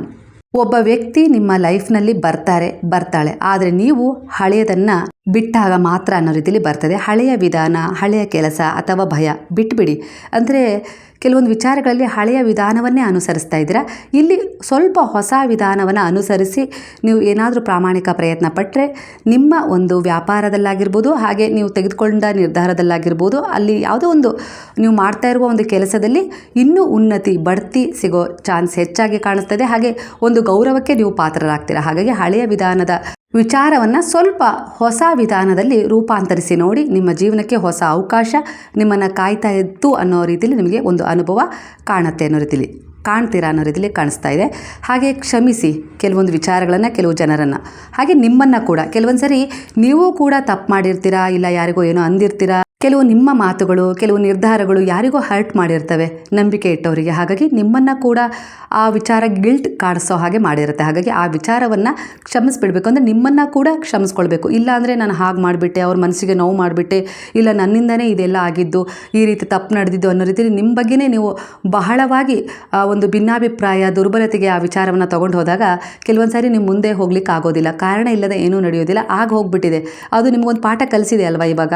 ಅಂದರೆ ನಾನು ಮಾಡಬಾರ್ದಿತ್ತು ಹಾಗೆ ಅನ್ನೋ ರೀತಿಲಿ ಒಂದು ತಾಳ್ಮೆ ಕಲ್ತಿದ್ದೀರಾ. ಹಾಗೆ ಯಾರಿಗೆ ಎಷ್ಟು ಬೆಲೆ ಕೊಡಬೇಕು, ಯಾರನ್ನು ಹೇಗೆ ಅರ್ಥ ಮಾಡ್ಕೊಳ್ಬೇಕು ಅವೆಲ್ಲವೂ ನಿಮಗೆ ಗೊತ್ತಾಗಿದೆ. ಆ ತಪ್ಪು ನಿರ್ಧಾರದಿಂದ, ಆ ತಪ್ಪಾದ ಮಾತುಗಳಿಂದ, ಕೆಲವರ ಎದುರಿಗೆ ಕೋಪದಿಂದ ವರ್ತಿಸಿದ್ರಿಂದ ನಿಮ್ಗೆ ಯಾವೆಲ್ಲ ರೀತಿಲಿ ನೋವಾಗಿದೆ. ನಂತರ ಮೊದಲಿಗೆ ಗೊತ್ತಾಗಲಿಲ್ಲ, ಆದರೆ ನಂತರ ನೋವಾಗಿದೆ. ಅದರಿಂದ ನೀವು ಸಾಕಷ್ಟು ತಿದ್ಕೊಂಡಿದ್ದೀರ. ಎಲ್ಲೋ ಒಂದು ರೀತಿಲಿ ಈ ಪಾಠದ ಅವಶ್ಯಕತೆ ನಿಮಗಿತ್ತು. ನಾನೇ ಸರಿ, ನಾನೇ ಅನ್ನೋದು ಒಂದು ಭಾವ ಇತ್ತು ನಿಮ್ಮಲ್ಲಿ. ಹಾಗಾಗಿ ಈ ಒಂದು ವಿಚಾರ ನಿಮ್ಮ ಜೀವನದಲ್ಲಿ ಮೂಡಿ ಬಂದಿದ್ದರಿಂದನೇ, ಅಂದರೆ ಅದು ನಡೆದಿದ್ದರಿಂದನೇ ನೀವು ನಿಮ್ಮನ್ನು ಸ್ವಲ್ಪ ತಿದ್ಕೊಳ್ಳೋಕ್ಕೆ ಕಾರಣ ಆಗಿದೆ ಅಲ್ವಾ. ಹಾಗಾಗಿ ನಿಮ್ಮನ್ನು ನೀವು ಇಲ್ಲಿ ಕ್ಷಮಿಸಿಕೊಳ್ಳುವ ಸಮಯ ಬಂದಿದೆ. ಹಾಗೆ ಬೇರೆಯವರು ಕೂಡ ಯಾರಾದರೂ ಏನಾದರೂ ಅಂದಿದ್ದಾರೆ, ಮಾಡಿದ್ದಾರೆ ಅಂದರೆ ಆ ಎನರ್ಜಿಯನ್ನು ಕೂಡ ನೀವು ಕ್ಷಮಿಸಬೇಕು. ಅದರಿಂದ ಕೂಡ ನೀವು ಸಾಕಷ್ಟು ಏನೋ ಕಲ್ತಿದ್ದೀರಾ ಅಲ್ವಾ, ಬದಲಾವಣೆ ಕೂಡ ಆಗಿದೆ ಅಲ್ವಾ. ಹಾಗಾಗಿ ಅದನ್ನು ಕ್ಷಮಿಸಿ ನೀವು ಮುಂದೆ ಹೋಗೋದ್ರಿಂದ ನಿಮ್ಮ ಜೀವನದಲ್ಲಿ ಇನ್ನೂ ಹೆಚ್ಚಿದನ್ನು ಪಡ್ಕೊಳ್ಳೋಕ್ಕೆ ಸಾಧ್ಯ ಆಗುತ್ತೆ. ಇಲ್ಲ ಅಂದರೆ ಅದೇ ಬ್ಲಾಕೇಜಲ್ಲಿ ನೀವು ನಿಂತು ಬಿಡ್ತೀರಾ. ಮುಂದೆ ಏನು ಮಾಡಬೇಕು, ಹಾಗೆ ತೆರೆದಿರುವ ದಾರಿ ಅವಕಾಶಗಳನ್ನು ಕೂಡ ಕಳ್ಕೊಳ್ತಾ ಹೋಗ್ತೀರಾ. ಹಾಗಾಗಿ ಕ್ಷಮಿಸಿ ಮುಂದೆ ಹೋಗಿ, ಒಪ್ಕೊಳ್ಳಿ, ಕೆಲವೊಂದು ವಿಚಾರಗಳನ್ನು ಆಕ್ಸೆಪ್ಟ್ ಮಾಡ್ಕೊಳ್ಳಿ. ನಿಮ್ಮಿಂದ ಏನಾದರೂ ತಪ್ಪಾಯ್ತಾ, ಹೌದು ನನ್ನಿಂದ ತಪ್ಪಾಯಿತು ಅನ್ನೋ ರೀತಿಲಿ ಬೇರೆಯವರ ಎದುರಿಗೆ ಹೇಳ್ಕೊಳ್ಳೋಕೆ ಆಗದಿದ್ರೂ ಪರವಾಗಿಲ್ಲ, ನಿಮ್ಮ ಆತ್ಮಸಾಕ್ಷಿಗೆ ಹೇಳ್ಕೊಂಡು ಕ್ಷಮೆಯನ್ನು ಯಾಚಿಸ್ಬಿಡಿ. ನಿಮ್ಮ ತಂದೆ ತಾಯಿಗೆ ಏನಾದರೂ ನೋವು ಕೊಟ್ಟಿದ್ದೀರಾ ಅಂದರೆ ಅವರೆದುರಿಗೆ ತಪ್ಪು ಕ್ಷಮೆಯನ್ನು ಕೇಳೋದರಲ್ಲಿ ಯಾವುದೇ ರೀತಿ ಇಲ್ಲ ಅನ್ನೋ ರೀತಿಲಿ ಬರ್ತಾ ಇದೆ. ಹಾಗಾಗಿ ಒಪ್ಕೊಂಡ್ಬಿಡಿ ಕೆಲವು ವಿಚಾರಗಳನ್ನು, ಹಾಗೆ ಬಿಟ್ಟುಬಿಡಿ ಕೆಲವೊಂದು ವಿಚಾರಗಳನ್ನು, ಇಗ್ನೋರ್ ಮಾಡಿ ಕೆಲವೊಂದು ವಿಚಾರಗಳನ್ನು. ನಿಮ್ಮ ಜೀವನದಲ್ಲಿ ಯಾವೆಲ್ಲ ಒಂದು ರೀತಿಯ ನೆಗೆಟಿವ್ ವಿಚಾರಗಳು ನಿಮ್ಮ ಮನಸ್ಸಲ್ಲಿದ್ದಾವೋ ಆ ಥಾಟ್ಸ್ಗಳನ್ನು ನೀವು ಬಿಟ್ಟುಬಿಡೋದೇ ವಾಸಿ. ಇಲ್ಲ ಅಂದರೆ ನಿಮ್ಮ ಜೀವನದಲ್ಲಿ ನಿಮಗೆ ಸೇರಿದ್ದನ್ನು ಕೂಡ ನೀವು ಪಡ್ಕೊಳ್ಳೋಕೆ ಸಾಧ್ಯ ಆಗೋದಿಲ್ಲ ಅನ್ನೋ ರೀತಿಯಲ್ಲಿ ಬರ್ತದೆ, ಕಳ್ಕೊಳ್ತಾ ಹೋಗ್ಬಿಡ್ತೀರಾ. ಹಾಗಾಗಿ ಕೆಲವೊಂದು ವಿಚಾರಗಳಲ್ಲಿ ಒಪ್ಕೊಳ್ಳಿ, ಕೆಲವೊಂದು ವಿಚಾರಗಳನ್ನು ಬಿಟ್ಬಿಡಿ, ಕೆಲವೊಂದು ವಿಚಾರಗಳನ್ನು ಕ್ಷಮಿಸ್ಬಿಡಿ. ನಾನು ಬಿಡ್ತೀನಿ, ನನ್ನದಾದದ್ದು ನನಗೆ ಖಂಡಿತ ಬರುತ್ತೆ ಅನ್ನುವ ನಂಬಿಕೆ ಖಂಡಿತ ನಿಮ್ಮನ್ನು ಗೆಲ್ಲಿಸುತ್ತೆ. ಇದು ಒಂದು ಅಂತ್ಯ ಅಲ್ಲ, ಇದು ಹೊಸ ಆರಂಭದ ಬಾಗಿಲಾಗಿದೆ. ಈ ಬಾಗಿಲನ್ನು ನೀವು ಸ್ವತಃ ತೆರೆದಿದ್ದೀರಾ. ಗುರುವಿನ ಮಾರ್ಗದರ್ಶನದೊಂದಿಗೆ ಅವರು ಸದಾ ನಿಮ್ಮ ಜೊತೆಗಿದ್ದಾರೆ, ನಿಮ್ಮನ್ನು ಕಾಪಾಡ್ತಾ ಇದ್ದಾರೆ. ಅಂದರೆ ಮಾಧ್ಯಮವಾಗಿದ್ದಾರೆ ಅವರು. ನಿಮಗೆ ಏನು ಬೇಕಲ್ಲ ಅದನ್ನು ಪಡ್ಕೊಳ್ಳೋಕ್ಕೆ ಅಲ್ಲಿ ಏನು ಬ್ಲಾಕೇಜ್ಗಳಿತ್ತೋ, ಇಲ್ಲ ಅಲ್ಲಿ ಏನು ಅಡ್ಡಿ ಆತಂಕ ದೋಷ ಇತ್ತೋ, ಕರ್ಮ ಇತ್ತೋ, ಅದು ಯಾವುದು ನಿಮಗೆ ಗೊತ್ತಿರಲಿಲ್ಲ. ಆದರೆ ಗುರುವಿನ ಶರಣದಲ್ಲಿ ಹೋದ್ಮೇಲೆ ಅವರು ನಿಮಗೆ ಇದಕ್ಕೆಲ್ಲ ಒಂದು ದಾರಿಯನ್ನು ಸ್ಪಷ್ಟವಾಗಿ ತೋರಿಸ್ತಾ ಇದ್ದಾರೆ, ನಿಮ್ಮನ್ನು ತಿದ್ಕೊಳ್ಳೋಕ್ಕೆ ಅವಕಾಶ ಕೊಡ್ತಾ ಇದ್ದಾರೆ. ಹಾಗೆ ನಿಮ್ಮ ಜೀವನದಲ್ಲಿ ಒಂದು ಹೊಸ ಅಧ್ಯಾಯವನ್ನು ನೀವೇ ಮಾಡ್ಕೊಳ್ಳೋಕ್ಕೆ ಸಹಾಯ ಕೂಡ ಮಾಡಿದ್ದಾರೆ. ಹಾಗಾಗಿ ಯಾವಾಗಲೂ ಆ ಗುರುವಿಗೆ ಕೃತಜ್ಞರಾಗಿರಿ. ಧನ್ಯವಾದಗಳನ್ನು ಅವರಿಗೆ ಅರ್ಪಿಸ್ತಾನೇ ಇರಿ, ಅವರ ನಾಮಸ್ಮರಣೆ ಮಾಡ್ತಾ. ಅವರ ಉಪದೇಶಗಳಂತೆ ನಡ್ಕೊಳ್ಳೋದನ್ನು ಮಾತ್ರ ಮರಿಬೇಡಿ. ಅವರ ಉಪದೇಶ ದಯೆ, ಕರುಣೆ, ಪ್ರೇಮ, ಸೇವೆ, ಮನುಷ್ಯತ್ವ, ಮಾನವೀಯತೆ ಇವುಗಳನ್ನು ರೂಢಿಸ್ಕೊಂಡ್ರೆ ಸಾಕು. ಅವರು ನಿಮ್ಮಿಂದ ಯಾವುದೇ ರೀತಿ ತುಂಬ ಹಣ ಖರ್ಚಾಗುವಂಥ ಪೂಜೆ, ನೈವೇದ್ಯ ಏನೂ ಕೇಳೋದಿಲ್ಲ. ಇವಿಷ್ಟನ್ನು ನೀವು ಅವ್ರಿಗೆ ಕೊಟ್ಟರೆ ಅವರು ನಿಮಗೆ ಬೇಕಾದದ್ದನ್ನು ನಾನು ಕೊಡ್ತೀನಿ ಅನ್ನೋ ರೀತಿಯಲ್ಲಿ ಭರವಸೆ ಕೊಟ್ಟಿದ್ದಾರೆ. ಒಬ್ಬ ಗುರುವೇ ಭರವಸೆ ಕೊಟ್ಟಿದ್ದಾರೆ ಅಂದರೆ ಅವರು ನಿಮ್ಮನ್ನು, ನಿಮ್ಮ ಪಾಪಗಳನ್ನು ಹಾಗೆ ನಿಮ್ಮ ಕರ್ಮಗಳನ್ನು ಕಳೆದುಕೊಂಡು ನೀವು ಆ ದೇವರೆದುರಿಗೆ ಸಕ್ಷಮರಾಗಿ ನಿಲ್ಲುವ ಹಾಗೆ ಮಾಡುವಷ್ಟು ಒಂದು ಕ್ಷಮತೆ ಇರೋದು ಗುರುವಿಗೆ ಮಾತ್ರ. ಆ ಗುರುವನ್ನೇ ನೀವು ಆಯ್ಕೆ ಮಾಡ್ಕೊಂಡಿದ್ದೀರಾ ಅಂದರೆ ನಿಮ್ಮ ಜೀವನದಲ್ಲಿ ಈಗ ನೀವು ಸರಿಯಾದ ದಾರಿಯಲ್ಲಿ ಸಾಕ್ತಾ ಇದ್ದೀರಾ, ಸರಿಯಾದ ನಿರ್ಣಯವನ್ನು ತೊಗೊಂಡಿದ್ದೀರಾ. ಹಿಂದೆ ಏನಾಗಿತ್ತೋ ಅದು ಬೇಡ, ಅದಕ್ಕೊಂದು ಕ್ಷಮೆ ಕೊಡಿ, ಅದಕ್ಕೊಂದು ಹೊಸ ತಿರುವನ್ನು ಕೊಟ್ಟು ಮುಂದೆ ಹೋಗಿ. ತಪ್ಪಿನ ಮೇಲೆ ತಪ್ಪು ಮಾಡ್ತಾ ಹೋದರೆ ಅದಕ್ಕೆ ಕ್ಷಮೆ ಇರೋದಿಲ್ಲ. ಅದೇ ನೀವು ತಪ್ಪು ಮಾಡಿಬಿಟ್ಟಿದ್ದೀರಾ, ಆಗೋಗ್ಬಿಟ್ಟಿದೆ ನಿಮ್ಮಿಂದ ಏನೋ ಒಂದು ಅಚಾತುರ್ಯ, ಅದಕ್ಕೆ ಪಶ್ಚಾತ್ತಾಪ ಇದೆ. ಆ ಪಶ್ಚಾತ್ತಾಪವನ್ನು ಗುರುವಿನ ಪಾದಗಳಲ್ಲಿ ಕ್ಷಮಿಸಿ ಅಂಥೇಳಿ ಇಟ್ಟಿದ್ದೀರಾ. ಈಗ ಗುರುವು ಹೊಸ ಆರಂಭವನ್ನು ಮಾಡಿದರೆ, ಅವರ ಮಾರ್ಗದರ್ಶನದಲ್ಲಿ ಅವರ ಉಪದೇಶಗಳಂತೆ ನೀವು ನಡ್ಕೊಳ್ತಾ ಇದ್ದೀರಾ. ಖಂಡಿತ ಕ್ಷಮೆ ಇದೆ, ಎಲ್ಲದಕ್ಕೂ ಇಲ್ಲಿ ಕ್ಷಮೆ ಇದೆ. ರಾವಣ ಸಾಯೋ ಹಂತದಲ್ಲಿ ಕ್ಷಮೆ ಕೇಳದೆ ಸತ್ತಿದ್ರೆ ಖಂಡಿತವಾಗಿಯೂ ರಾಮನಲ್ಲಿ ಅವನು ಲೀನವಾಗ್ತಿರಲಿಲ್ಲ. ಕ್ಷಮೆ ಅಂತ ಹೇಳಿ ಕೇಳಿದಾಗೆ ಅವನ ಕೈಯಿಂದ ಅವನು ಕೊಲ್ಲಲ್ಪಟ್ಟು ಮೋಕ್ಷವನ್ನು ಹೊಂದಿದ. ಅರ್ಥ ಮಾಡ್ಕೊಳ್ಳಿ, ಕ್ಷಮೆಗೆ ಇಲ್ಲಿ ಅಂಥ ಶಕ್ತಿ ಇದೆ. ನಿಮ್ಮನ್ನು ನೀವು ಕ್ಷಮಿಸ್ಕೊಂಬಿಡಿ ಕೆಲವು ನಿಮ್ಮಿಂದ ಆದ ತಪ್ಪುಗಳಿಗೆ. ಹಾಗೆ ನೀವು ಇನ್ನೊಬ್ರಿಗೆ ಏನಾದರೂ ತೊಂದರೆ ಕೊಟ್ಟಿದ್ರೆ, ಅನ್ಯಾಯ ಮಾಡಿದರೆ ಅದಕ್ಕೂ ಕೂಡ ಕ್ಷಮೆಯನ್ನು ಯಾಚಿಸಿ ಆ ಒಂದು ನೆಗೆಟಿವ್ ಎನರ್ಜಿಯನ್ನು, ಬ್ಲಾಕೇಜನ್ನು ರಿಮೂವ್ ಮಾಡ್ಕೊಳ್ಳಿ. ಈಗ ಅದಕ್ಕೆ ಅವಕಾಶ ಇದೆ. ಅಂದರೆ ಸಮಯ ಇದ್ದಾಗೆ ನಿಮ್ಮನ್ನು ನೀವು ತಿದ್ಕೊಳ್ಳಿ. ಇಲ್ಲ ಅಂದರೆ ಸಮಯ ಮೀರಿ ಹೋದ್ಮೇಲೆ ನೀವು ಏನೂ ಮಾಡೋಕ್ಕಾಗೋದಿಲ್ಲ. ನಿಮ್ಮ ಕಣ್ಣೆದುರಿಗೆ ಕೆಲವಷ್ಟು ವಿಚಾರಗಳು ನಡೀತವೆ, ಅದಕ್ಕೆ ನೀವೇ ಹೊಣೆ ಅಂತ ಗೊತ್ತಾಗ್ತಾ ಇರುತ್ತೆ. ಆದರೆ ಅವುಗಳನ್ನು ತಿದ್ಕೊಳ್ಳೋಕ್ಕೆ ನಿಮ್ಗೆ ಅವಕಾಶನೇ ಮೀರಿ ಹೋಗಿರುತ್ತೆ. ಹಾಗಾಗಿ ಇಲ್ಲಿ ಅವಕಾಶವನ್ನು ಗುರು ಕೊಟ್ಟಿದ್ದಾರೆ, ತಿದ್ಕೊಳ್ಳಿ, ಮುಂದೆ ಸಾಗಿ, ತುಂಬ ಒಳ್ಳೆಯದಾಗತ್ತೆ ಅನ್ನೋ ರೀತಿಲಿ ಕನೆಕ್ಟ್ ಆಗ್ತದೆ ಮೆಸೇಜ್. ಬೇರೆಯವರನ್ನ ಸರಿಪಡಿಸ್ತೀವಿ ಅನ್ನೋದು ಮುಖ್ಯ ಅಲ್ಲ, ನಮ್ಮನ್ನು ಮೊದಲು ನಾವು ಸರಿಪಡಿಸ್ಕೊಳ್ತೀವಿ ಅನ್ನೋದು ಮುಖ್ಯ. ಅದರ ಆಧಾರದ ಮೇಲೆ ಕೆಲವರು ತಾನಾಗೇ ಬದಲಾಗ್ತಾರೆ. ಅದಕ್ಕೆ ಅವಕಾಶ ಒಮ್ಮೆ ಕೊಟ್ಟು ನೋಡಿ. ನಿಮ್ಮೊಳಗೆ ಹೊಸ ಯೋಜನೆಯೊಂದಿಗೆ ಒಂದು ಹೊಸ ಅಧ್ಯಾಯವನ್ನು ಶುರು ಮಾಡ್ತಾ ಇದ್ದೀರಾ, ಅದಕ್ಕೆ ಹಳೆಯದನ್ನು ಬಿಡಬೇಕು ಅನ್ನೋ ರೀತಿಲಿ ಇಲ್ಲಿ ಬಾಬಾ ನಿಮಗೆ ಒಂದು ಮೆಸೇಜನ್ನು ಕೊಡ್ತಾಯಿದ್ರೆ. ಒಂದು ಟಾಕ್ಸಿಕ್ ಎನರ್ಜಿಯ ಜೊತೆ ಕೂಡ ನೀವು ಸಾಕ್ತಾ ಇದ್ದೀರಾ, ಆ ಎನರ್ಜಿಯನ್ನು ಕೂಡ ನಿಮ್ಮ ಜೀವನದಿಂದ ನೀವು ಹೊರ ಹಾಕಬೇಕು. ಅದರಿಂದ ನೀವು ಹೊರಗೆ ಬರಬೇಕು. ನಿಮ್ಮ ಈಗಿನ ಮನಸ್ಸಿನ ಸತ್ಯ ವರ್ಸಸ್ ನಿಜವಾದ ಸತ್ಯ, ಇದಕ್ಕೆ ಯಾವ ರೀತಿ ಒಂದು ಎನರ್ಜಿ ಕನೆಕ್ಟ್ ಆಗ್ತಾ ಇದೆ ಅಂದರೆ, ನೀವು ಯೋಚಿಸುತ್ತಿರುವ ಎಲ್ಲದೂ ವಿಚಾರ ಸತ್ಯ ಅಲ್ಲ. ನಿಮ್ಮ ಮನಸ್ಸು ಕೆಲವೊಮ್ಮೆ ನಿಮ್ಮನ್ನು ಮೋಸ ಮಾಡುತ್ತೆ. ನಿಮ್ಮ ತಲೆ ಒಳಗೆ ಒಂದು ಸಣ್ಣ ಕತೆ ಹೇಳುವವರು ಇದ್ದಾರೆ. ಅವರು ಯಾವಾಗಲೂ ಕೆಲವೊಮ್ಮೆ ಭಯದಿಂದ, ನೋವಿನಿಂದ, ಅನುಮಾನದಿಂದ ಕಥೆಯನ್ನು ಕಟ್ತಾರೆ. ನೀವೀಗ ಅನುಭವಿಸುತ್ತಿರುವುದು ಅದೇ ಎನರ್ಜಿ. ನನ್ನಿಂದ ಆಗಲ್ಲ, ನಾನು ಅದನ್ನು ಸಾಧನೆ ಮಾಡೋಕ್ಕಾಗೋದಿಲ್ಲ, ಅವಳು ನನ್ನನ್ನು ಇಷ್ಟಪಡೋದಿಲ್ಲ, ಅವನು ನನ್ನನ್ನು ಇಷ್ಟಪಡೋದಿಲ್ಲ, ನಾನು ಯಾವುದಕ್ಕೂ ಅರ್ಹನಲ್ಲ, ನನ್ನ ಲೈಫ್ ಹಾಳಾಗಿದೆ, ನನ್ನ ಜೀವನವೇ ಇಷ್ಟು, ಇದು ಅಂತ್ಯ, ನನಗೇನೂ ಸಾಧ್ಯನೇ ಇಲ್ಲ ನನ್ನಿಂದ ಮಾಡಲಿಕ್ಕೆ. ಇದು ನಿಜವಲ್ಲ. ಇದೇ ರೀತಿ ನಿಮ್ಮ ಮನಸ್ಸಿನ ಒಂದು ಕತೆ ಭ್ರಮೆಯ ಮೂಲಕ ನಿಮಗೆ ತಲುಪ್ತಾ ಇದೆ. ಇದು ಕೆಲವರಿಗೆ ಆಗತ್ತೆ. ಕೆಲವರ ಎನರ್ಜಿಯ ಪ್ರಕಾರ ನಿಮ್ಮ ಮನಸ್ಸೇ ಒಂದು ರೀತಿಯಲ್ಲಿ ಕತೆ ಕಟ್ಟಿ ಹೇಳುತ್ತೆ. ಅಂದರೆ ನೀವು ಏನನ್ನು ನೋಡ್ತಾ ಇದ್ದೀರಲ್ಲ, ಆಗ ಯಾವಾಗ ನೀವು ಆ ವಿಚಾರಗಳ ಮೇಲೆ ನೆಗೆಟಿವ್ ಆಗಿ ಫೀಲ್ ಮಾಡ್ತೀರೋ ಆಗ ನಿಮ್ಮ ಮನಸ್ಸು ಕೂಡ ಕಥೆಯನ್ನು ಕಟ್ಟಿ ಕೊಡುತ್ತೆ ಅನ್ನೋ ರೀತಿಯಲ್ಲಿ ಬರ್ತದೆ. ಹಾಗಾಗಿ ಇದನ್ನು ಒಪ್ಕೊಳ್ಬಾರ್ದು. ನೀವು ಸತ್ಯವನ್ನು ನೋಡ್ತಾ ಇಲ್ಲ, ನೀವು ಭಯವನ್ನು ನೋಡ್ತಾ ಇದ್ದೀರಾ ಅನ್ನೋ ರೀತಿಯಲ್ಲಿ ಇಲ್ಲಿ ಎನರ್ಜಿ ಕನೆಕ್ಟ್ ಆಗ್ತಿದೆ. ನಿಮ್ಮ ಮನಸ್ಸು ಹಳೆಯ ಅನುಭವಗಳಿಂದ ಒಂದು ಕತ್ತಲೆಯ ಕನ್ನಡಕ ಹಾಕ್ಕೊಂಡಿದೆ. ಅದರಿಂದ ಎಲ್ಲವೂ ಕತ್ತಲೆಯಾಗೇ ಕಾಣ್ತಾ ಇದೆ. ಹಾಗಾದರೆ ನಿಜವಾದ ಸತ್ಯ ಏನು ನಿಮ್ಮ ಮನಸ್ಸಲ್ಲಿರೋದು? ನೀವು ಯೋಚಿಸುವುದಕ್ಕಿಂತ ನೀವು ಹೆಚ್ಚು ಶಕ್ತಿಶಾಲಿಯಾಗಿದ್ದೀರಾ. ನಿಮ್ಮ ಭಯಗಳು ನಿಮ್ಮನ್ನು ಕಂಟ್ರೋಲ್ ಮಾಡ್ತಾ ಇದ್ದಾವೆ. ಆದರೆ ನಿಮ್ಮ ಆತ್ಮ ಅಂದರೆ ಸೋಲ್ ಬಹಳ ಕ್ಲಿಯರ್ ಇದೆ ಅನ್ನೋ ರೀತಿಯಲ್ಲಿ ಕಾಣಿಸ್ತಾ ಇದೆ. ನೀವು ಸಾಕಷ್ಟು ಮಹತ್ವ ಆಕಾಂಕ್ಷಿಗಳಾಗಿದ್ದೀರಾ. ನೀವು ಸಾಕಷ್ಟು ಶಕ್ತಿವಂತರೂ ಆಗಿದ್ದಾರೆ. ನಿಮ್ಮ ಆತ್ಮ ಹೇಳ್ತದೆ. ನೀವು ಹೆಚ್ಚು ಊಹೆ ಮಾಡ್ತಾ ಇದ್ದೀರಾ. ರಿಯಾಲಿಟಿ ಅಷ್ಟು ಕೆಟ್ಟದಲ್ಲ, ಅದನ್ನು ಅರ್ಥ ಮಾಡ್ಕೊಳ್ಳಿ. ನಿಮ್ಮ ಕುಟುಂಬದಲ್ಲಾಗಿರ್ಬೋದು, ನೀವು ಕೆಲಸ ಮಾಡ್ತಾ ಇರುವ ಜಾಗದಲ್ಲಾಗಿರ್ಬೋದು, ಹಾಗೆ ನೀವು ಯಾವೆಲ್ಲ ಒಂದು ಸಂಬಂಧಗಳಿಗೆ ಕನೆಕ್ಟ್ ಆಗಿದ್ರು ಆ ಸಂಬಂಧಗಳಲ್ಲಿ ಒಬ್ಬರ ಸಣ್ಣ ವರ್ತನೆ ನೀವು ದೊಡ್ಡ ಅರ್ಥ ಕೊಡ್ತಾ ಇದ್ದೀರಾ. ಆ ವರ್ತನೆಗೆ ಅವರ ವರ್ತನೆ ಅದಕ್ಕೆ ಯಾಕೆ ಅಷ್ಟು ಹೈ ಲೆವೆಲ್ ಎನರ್ಜಿಯನ್ನು ಕೊಡ್ತಾ ಇದ್ದೀರಾ. ಆದರೆ ನಿಜವಾಗಿ ಅದು ಅಷ್ಟು ಗಂಭೀರವಾಗೇ ಇರಲಿಲ್ಲ. ನೀವು ಅದಕ್ಕೆ ದೊಡ್ಡ ಅರ್ಥ ಕೊಟ್ಟು ಎಲ್ಲೋ ಒಂದು ರೀತಿಲಿ ಅದನ್ನು ತಪ್ಪಾಗಿ ತೊಗೊಂಡಿದ್ದೀರಾ ಅನ್ನೋ ರೀತಿಲಿ ಬರ್ತದೆ. ಹಾಗಾಗಿ ಸೆಲ್ಫ್ ಸಂದೇಹ ಕೂಡ ದೊಡ್ಡ ಶತ್ರು ಆಗಿರುತ್ತೆ. ಅದನ್ನು ಕೂಡ ಅರ್ಥ ಮಾಡ್ಕೊಳ್ಳುವ ಸಮಯ ಇದಾಗಿದೆ. ನೀವು ಯೋಚಿಸ್ತಾ ಇದ್ದೀರಾ ನಾನು ಫೇಲ್ ಆಗ್ತೀನಿ, ಆದರೆ ಇದು ನಿಮ್ಮ ಮಸ್ತಿಷ್ಕದ ಆಟ ಅಂತ ಬರ್ತಾ ಇದೆ. ನೀವು ತುಂಬ ಭಯದಲ್ಲಿದ್ದಾಗ, ಅಪನಂಬಿಕೆಯಿಂದ ಕೆಲವು ತೀರ್ಮಾನಗಳನ್ನು ತಗೊಂಡಾಗ, ನಿಮ್ಮನ್ನೇ ನೀವು ನಂಬದೇ ಇದ್ದಾಗ, ಗೌರವಿಸದೇ ಇದ್ದಾಗ, ಪ್ರೀತಿಸದೇ ಇದ್ದಾಗ ಈ ರೀತಿ ನಿಮ್ಮ ಮನಸ್ಸೇ ನಿಮ್ಮ ಜೊತೆ ಒಂದು ಆಟವನ್ನು ಆಡತ್ತೆ. ಆ ಕಥೆಯಲ್ಲಿ ನೀವು ಒಬ್ಬರಾಗ್ಬಿಡ್ತೀರಾ. ಹಾಗಾಗಿ ನೀವು ಯಾವುದು ಸತ್ಯ ಯಾವುದು ತಪ್ಪು ಅನ್ನೋದನ್ನು ಅರ್ಥ ಮಾಡ್ಕೊಳ್ಬೇಕು. ಮನಸ್ಸು ಕೂಡ ಕೆಲವೊಂದು ಸಾರಿ ಆಟ ಆಡಿಸುತ್ತೆ. ಅಂದರೆ ನಿಮಗೆ ಕಂಡಿದ್ದೆಲ್ಲ ಬೇಕು ಅನಿಸುತ್ತೆ, ಹಾಗೆ ತಿರುಗಾಟನೂ ಕೂಡ ಬಯಸುತ್ತೆ. ಆದರೆ ಅದೇ ನಿಮ್ಮ ಕಂಟ್ರೋಲಲ್ಲಿರುವ ಮನಸ್ಸು ಕಂಡದ್ದೆಲ್ಲ ಬೇಕು ಅಂತೇಳಿ ಅನಿಸೋದಿಲ್ಲ. ನಿಮ್ಮ ಜೀವನಕ್ಕೆ ಎಷ್ಟು ಒಂದು ಒಳ್ಳೆಯದು ಅದನ್ನಷ್ಟೇ ಬೇಕು ಅಂತೇಳಿ ಬಯಸುತ್ತೆ ಅಲ್ವಾ? ಅದೇ ರೀತಿ ಇಲ್ಲಿ ಗುರುವಿನಿಂದ ಒಂದು ಎಚ್ಚರಿಕೆ, ಅಂದರೆ ನೀವೀಗೇನು ಮಾಡಬೇಕು ಅನ್ನೋ ರೀತಿ ಒಂದು ಸೂಚನೆಯೂ ಕೂಡ ಕೊಡ್ತಾ ಇದ್ದಾರೆ. ನಿಮ್ಮ ಯೋಚನೆಗಳನ್ನು ಒಮ್ಮೆ ಪ್ರಶ್ನಿಸಿ. ಇದು ನಿಜಾನಾ, ಇಲ್ಲ ನನ್ನ ಭಯನಾ, ಇಲ್ಲ ನನ್ನ ಸಂದೇಹವ, ಇಲ್ಲ ನನ್ನ ತಪ್ಪು ಅಭಿಪ್ರಾಯವ ಅನ್ನೋ ರೀತಿಲಿ ನೀವು ನಿಮ್ಮನ್ನೇ ಕೂಡ ಕೆಲವೊಂದು ಸಾರಿ ಪ್ರಶ್ನೆ ಮಾಡ್ಕೊಳ್ಬೇಕಾಗತ್ತೆ. ಸ್ವಲ್ಪ ನಿಶ್ಶಬ್ದದಲ್ಲಿ ಕುಳಿತುಕೊಳ್ಳಿ. ದೇವರ ಕೋಣೆಯಲ್ಲಿ, ಶಾಂತವಾದ ಜಾಗದಲ್ಲಿ, ಪ್ರಕೃತಿಯ ಮಡ್ಲಲ್ಲಿ, ಹರಿಯುವ ನೀರ ಹತ್ರ ಈ ರೀತಿಯಾಗಿ ಸ್ವಲ್ಪ ಹೊತ್ತು ಕುಳಿತುಕೊಂಡು ಮನಸ್ಸನ್ನು ಶಾಂತ ಮಾಡಿಕೊಂಡು ಸತ್ಯದ ಕಡೆ ನೋಡಿ ಅನ್ನೋ ರೀತಿಲಿ. ಆಗ ಸತ್ಯ ಖಂಡಿತವಾಗಿಯೂ ನಿಮಗೆ ಕಾಣುತ್ತೆ. ಕೆಲವು ಸರಿಯಾದ ನಿರ್ಧಾರಗಳನ್ನು ನೀವು ತಗೊಳ್ಳೋಕ್ಕೆ ಆ ಒಂದು ಪ್ರಶಾಂತತೆ ಆಗಿರ್ಬೋದು, ಆ ಒಂದು ಧ್ಯಾನ ಆಗಿರ್ಬೋದು, ಹಾಗೆ ನೀವು ಆ ಧ್ಯಾನದಲ್ಲಿ ಯಾರನ್ನು ಸ್ಮರಣೆ ಮಾಡ್ತಿರಲ್ಲ, ಆ ಗುರುವು, ದೈವಶಕ್ತಿ ನಿಮಗೆ ಖಂಡಿತವಾಗಿಯೂ ನಿಮ್ಮ ಎನರ್ಜಿಗೆ ಕನೆಕ್ಟ್ ಆಗಿ ಸಹಾಯ ಮಾಡ್ತಾರೆ. ಆ ಪ್ರಕೃತಿಯ ಎನರ್ಜಿ ಕೂಡ ಆ ಸಮಯದಲ್ಲಿ ನಿಮಗೆ ಕನೆಕ್ಟ್ ಆಗುತ್ತೆ. ನೀರಲ್ಲಿ ಅಂದರೆ ನೀರ ಹತ್ರ ಕೂತ್ಕೊಂಡಿದ್ದೀರಾ, ಸ್ವಲ್ಪ ಆ ನೀರಲ್ಲಿ ಕೈಯಾಡಿಸ್ತಾ ಇದ್ದೀರಾ ಅಂದರೆ ನೀವು ಹೀಲ್ ಆಗ್ತಾ ಇದ್ದೀರಾ ಅಂತೇಳಿ ಅರ್ಥ ಮಾಡ್ಕೊಳ್ಬೇಕು.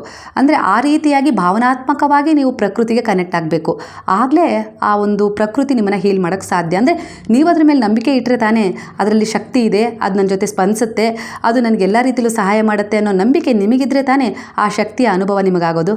ಆ ರೀತಿಯಾಗಿ ಈಗ ಆ ಸಮಯದ ಒಂದು ಎನರ್ಜಿ ನಿಮಗೆ ಕನೆಕ್ಟ್ ಆಗ್ತಿದೆ. ನೀವು ಕೂಡ ಅದನ್ನು ನಂಬಿದ್ದೀರಾ. ಈಗ ಪ್ರಕೃತಿಯಲ್ಲಿ ಶಕ್ತಿ ಇದೆ, ಆ ಶಕ್ತಿಯ ಜೊತೆ ನಾನು ಕನೆಕ್ಟ್ ಆಗಬೇಕು. ಅದು ಯಾರೂ ಕೊಡದ ಸುಖ, ಶಾಂತಿ, ನೆಮ್ಮದಿಯನ್ನು ಕೊಡುತ್ತೆ, ಸಲಹೆಯನ್ನು ಕೊಡುತ್ತೆ, ನನ್ನನ್ನು ಹೀಲ್ ಕೂಡ ಮಾಡುತ್ತೆ. ಹಣ ಖರ್ಚು ಮಾಡಿದರೆ ಅಷ್ಟೇ ಅಲ್ಲ ನನ್ನ ಸಮಸ್ಯೆಗಳಿಗೆ ಪರಿಹಾರ ನನ್ನಲ್ಲೇ ಇದೆ, ಈ ಪ್ರಕೃತಿಯಲ್ಲಿದೆ, ಅದನ್ನು ನಾನು ಗುರುವಿನ ಮಾರ್ಗದರ್ಶನದಿಂದ ತಿಳ್ಕೊಂಡಿದ್ದೀನಿ ಅನ್ನೋ ರೀತಿಯಲ್ಲಿ ನೀವೀಗ ಅರ್ಥ ಮಾಡ್ಕೊಂಡಿದ್ದೀರಾ. ಇದರ ಪ್ರಕಾರ ನಿಮ್ಮ ಮನಸ್ಸು ಶಾಂತವಾಗ್ತಾ ಇದೆ, ಸತ್ಯ ಎದುರಿಗೆ ಕಾಣಿಸ್ತಾ ಇದೆ. ಅದರಲ್ಲಿ ಯಾವ ರೀತಿ ತೀರ್ಮಾನಗಳನ್ನು ತಗೊಳ್ಬೇಕು ಅನ್ನೋದು ನಿಮಗೆ ಗೊತ್ತಾಗ್ತಿದೆ.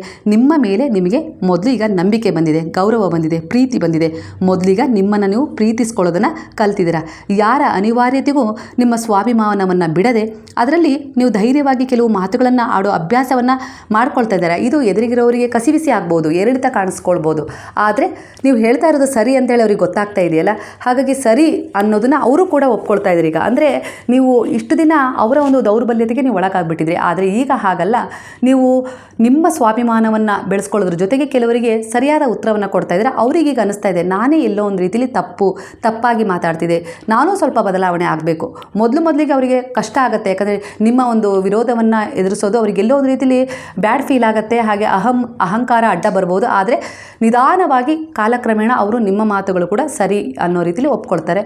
ಅವರು ಕೂಡ ನೀವು ಹೇಗೆ ಬಯಸ್ತಾ ಇದ್ದೀರಲ್ಲ ಶಾಂತವಾಗಿರಬೇಕು ಮನೆಯ ಪರಿಸ್ಥಿತಿ, ಕುಟುಂಬ ಅನ್ನೋ ರೀತಿಯಲ್ಲಿ ಅದೇ ರೀತಿ ಒಂದು ಎನರ್ಜಿ ನಿಮ್ಮ ಕುಟುಂಬದ ತುಂಬುತ್ತೆ. ಇದಕ್ಕೆ ಮೊದಲು ಒಂದು ಅಡಿ ಹೆಜ್ಜೆಯನ್ನು ನೀವೇ ಇಟ್ಟಿದ್ದೀರಾ. ಖಂಡಿತವಾಗಿ ಇದಕ್ಕೆ ಗುರುವಿನ ಮಾರ್ಗದರ್ಶನವೇ ಕಾರಣವಾಗಿರೋದು. ನಿಮ್ಮ ಒಂದು ಪರಿವರ್ತನೆ ಖಂಡಿತ ಸ್ವಲ್ಪ ಸಮಯ ತಗೊಳುತ್ತೆ, ಆದರೆ ಕೆಲವರನ್ನು ಬದಲಾವಣೆ ಮಾಡುತ್ತೆ. ಈಗಾಗಲೇ ಮಾಡಿದೆ. ಆ ಎನರ್ಜಿಯನ್ನು ಕೂಡ ನೀವು ಫೀಲ್ ಮಾಡ್ತಿದ್ರೆ ಅಂದರೆ ಇನ್ನೂ ಕೆಲವರಿಗೂ ಕೂಡ ಅದು ಅನುಭವ ಆಗುತ್ತೆ. ಸ್ವಲ್ಪ ಸಮಯ ತಗೊಳುತ್ತೆ. ಎಲ್ಲರ ಮನಸ್ಥಿತಿ, ಎಲ್ಲರ ಪರಿಸ್ಥಿತಿ, ಎಲ್ಲರ ಮನೆಯ ಸ್ಥಿತಿ ಒಂದೇ ಥರ ಇರೋದಿಲ್ಲಲ್ಲ. ಹಾಗಾಗಿ ಸ್ವಲ್ಪ ಬ್ಯಾಲೆನ್ಸ್ ಇರಬೇಕು ನಿಮ್ಮಲ್ಲಿ, ಸಂಯಮ ಸಂಭಾಳಿಸುವ ಗುಣ ಇರಬೇಕು. ಯಾಕಂದರೆ ಸ್ವಲ್ಪ ಸಮಯ ತಗೊಳುತ್ತೆ ಈ ವಿಚಾರ. ಹಾಗಾಗಿ ಕೆಲವು ಬಾರಿ ನಿಮ್ಮ ಮನಸ್ಸು ಚಂಚಲತೆಗೆ ಜಾರಿ ಕಂಡದ್ರ ಬಗ್ಗೆ ನೋಡಿ, ಹಾಗೆ ನಿಮ್ಮ ಎದುರಿಗೆ ಏನು ಕಾಣಿಸ್ತಾ ಇದೆ, ಹಾಗೆ ನಿಮ್ಮ ಮನಸ್ಸು ಏನು ಯೋಚಿಸ್ತಾ ಇದೆ, ಏನು ಬಯಸ್ತಾ ಇದೆ, ಅದು ಭೌತಿಕ ಸುಖದ ಕಡೆ ಇರ್ಬೋದು, ಇಲ್ಲ ಮಾಯೆಯ ಕಡೆ ಆಗಿರ್ಬೋದು, ಮೋಹದ ಕಡೆ ಆಗಿರ್ಬೋದು, ವಾಲಿ ಕೆಲವೊಂದು ಸಾರಿ ನಿಮಗೇ ಒಂದು ರೀತಿಯ ಕಥೆಯನ್ನು ಹೇಳೋಕ್ಕೆ ಶುರು ಮಾಡ್ತದೆ. ಆದರೆ ನಿಮ್ಮ ಆತ್ಮ ಸತ್ಯ ಹೇಳುತ್ತೆ. ಹಾಗಾಗಿ ಗುರುವಿನಲ್ಲಿ ಧ್ಯಾನವನ್ನು ಇಟ್ಕೊಳ್ಳೋ ಅಭ್ಯಾಸವನ್ನು ಮಾಡ್ಕೊಳ್ಳಿ. ಅಂದರೆ ಅವರನ್ನು ಸ್ಮರಣೆ ಮಾಡಿ, ಅವರನ್ನು ಧ್ಯಾನಿಸಿ, ನಿಮ್ಮ ಇಷ್ಟ ದೇವರನ್ನು ಕೂಡ ಧ್ಯಾನಿಸಿ. ಯಾವುದನ್ನು ನಂಬ್ತಿರೋ ಅದೇ ನಿಮ್ಮ ಜೀವನವಾಗುತ್ತೆ ಅನ್ನೋದನ್ನು ನೆನಪಿಟ್ಕೊಳ್ಳಿ ಅನ್ನೋ ರೀತಿಯಲ್ಲಿ ಇಲ್ಲಿ ಗುರುವು ಈ ಸಂದೇಶದ ಮೂಲಕ ತಿಳಿಸ್ತಾ ಇದ್ದಾರೆ. ಒಂದೇ ಒಂದು ವಿಷಯ, ನಿಮ್ಮ ಯೋಚನೆಗಳ ದಾಸರಾಗಬೇಡಿ, ಅವುಗಳ ಮಾಲೀಕರಾಗಿ ಅನ್ನೋ ರೀತಿಯಲ್ಲಿ ಇಲ್ಲಿ ಬರ್ತಾ ಇದೆ ಎನರ್ಜಿ. ಶಿವ ಶಕ್ತಿ ಎನರ್ಜಿ ಕನೆಕ್ಟ್ ಆಗ್ತಾ ಇದೆ. ಅಂದರೆ ಸ್ಥಿರತೆ, ಚಿಂತನೆ, ಲಾಜಿಕ್, ಇದು ಶಿವ ಎನರ್ಜಿಯನ್ನು ಕೊಟ್ಟರೆ, ಭಾವನೆ, ಸೃಜನಶೀಲತೆ, ಪ್ರೀತಿ, ಇದು ಶಕ್ತಿಯ ಎನರ್ಜಿಯನ್ನು ಕೊಡ್ತಾ ಇದೆ. ಈ ಎರಡೂ ಎನರ್ಜಿ ನಿಮ್ಮೊಳಗೆ ಇದೆ, ಆದರೆ ಅದು ಬ್ಯಾಲೆನ್ಸ್ ಆಗಿರಬೇಕಷ್ಟೆ.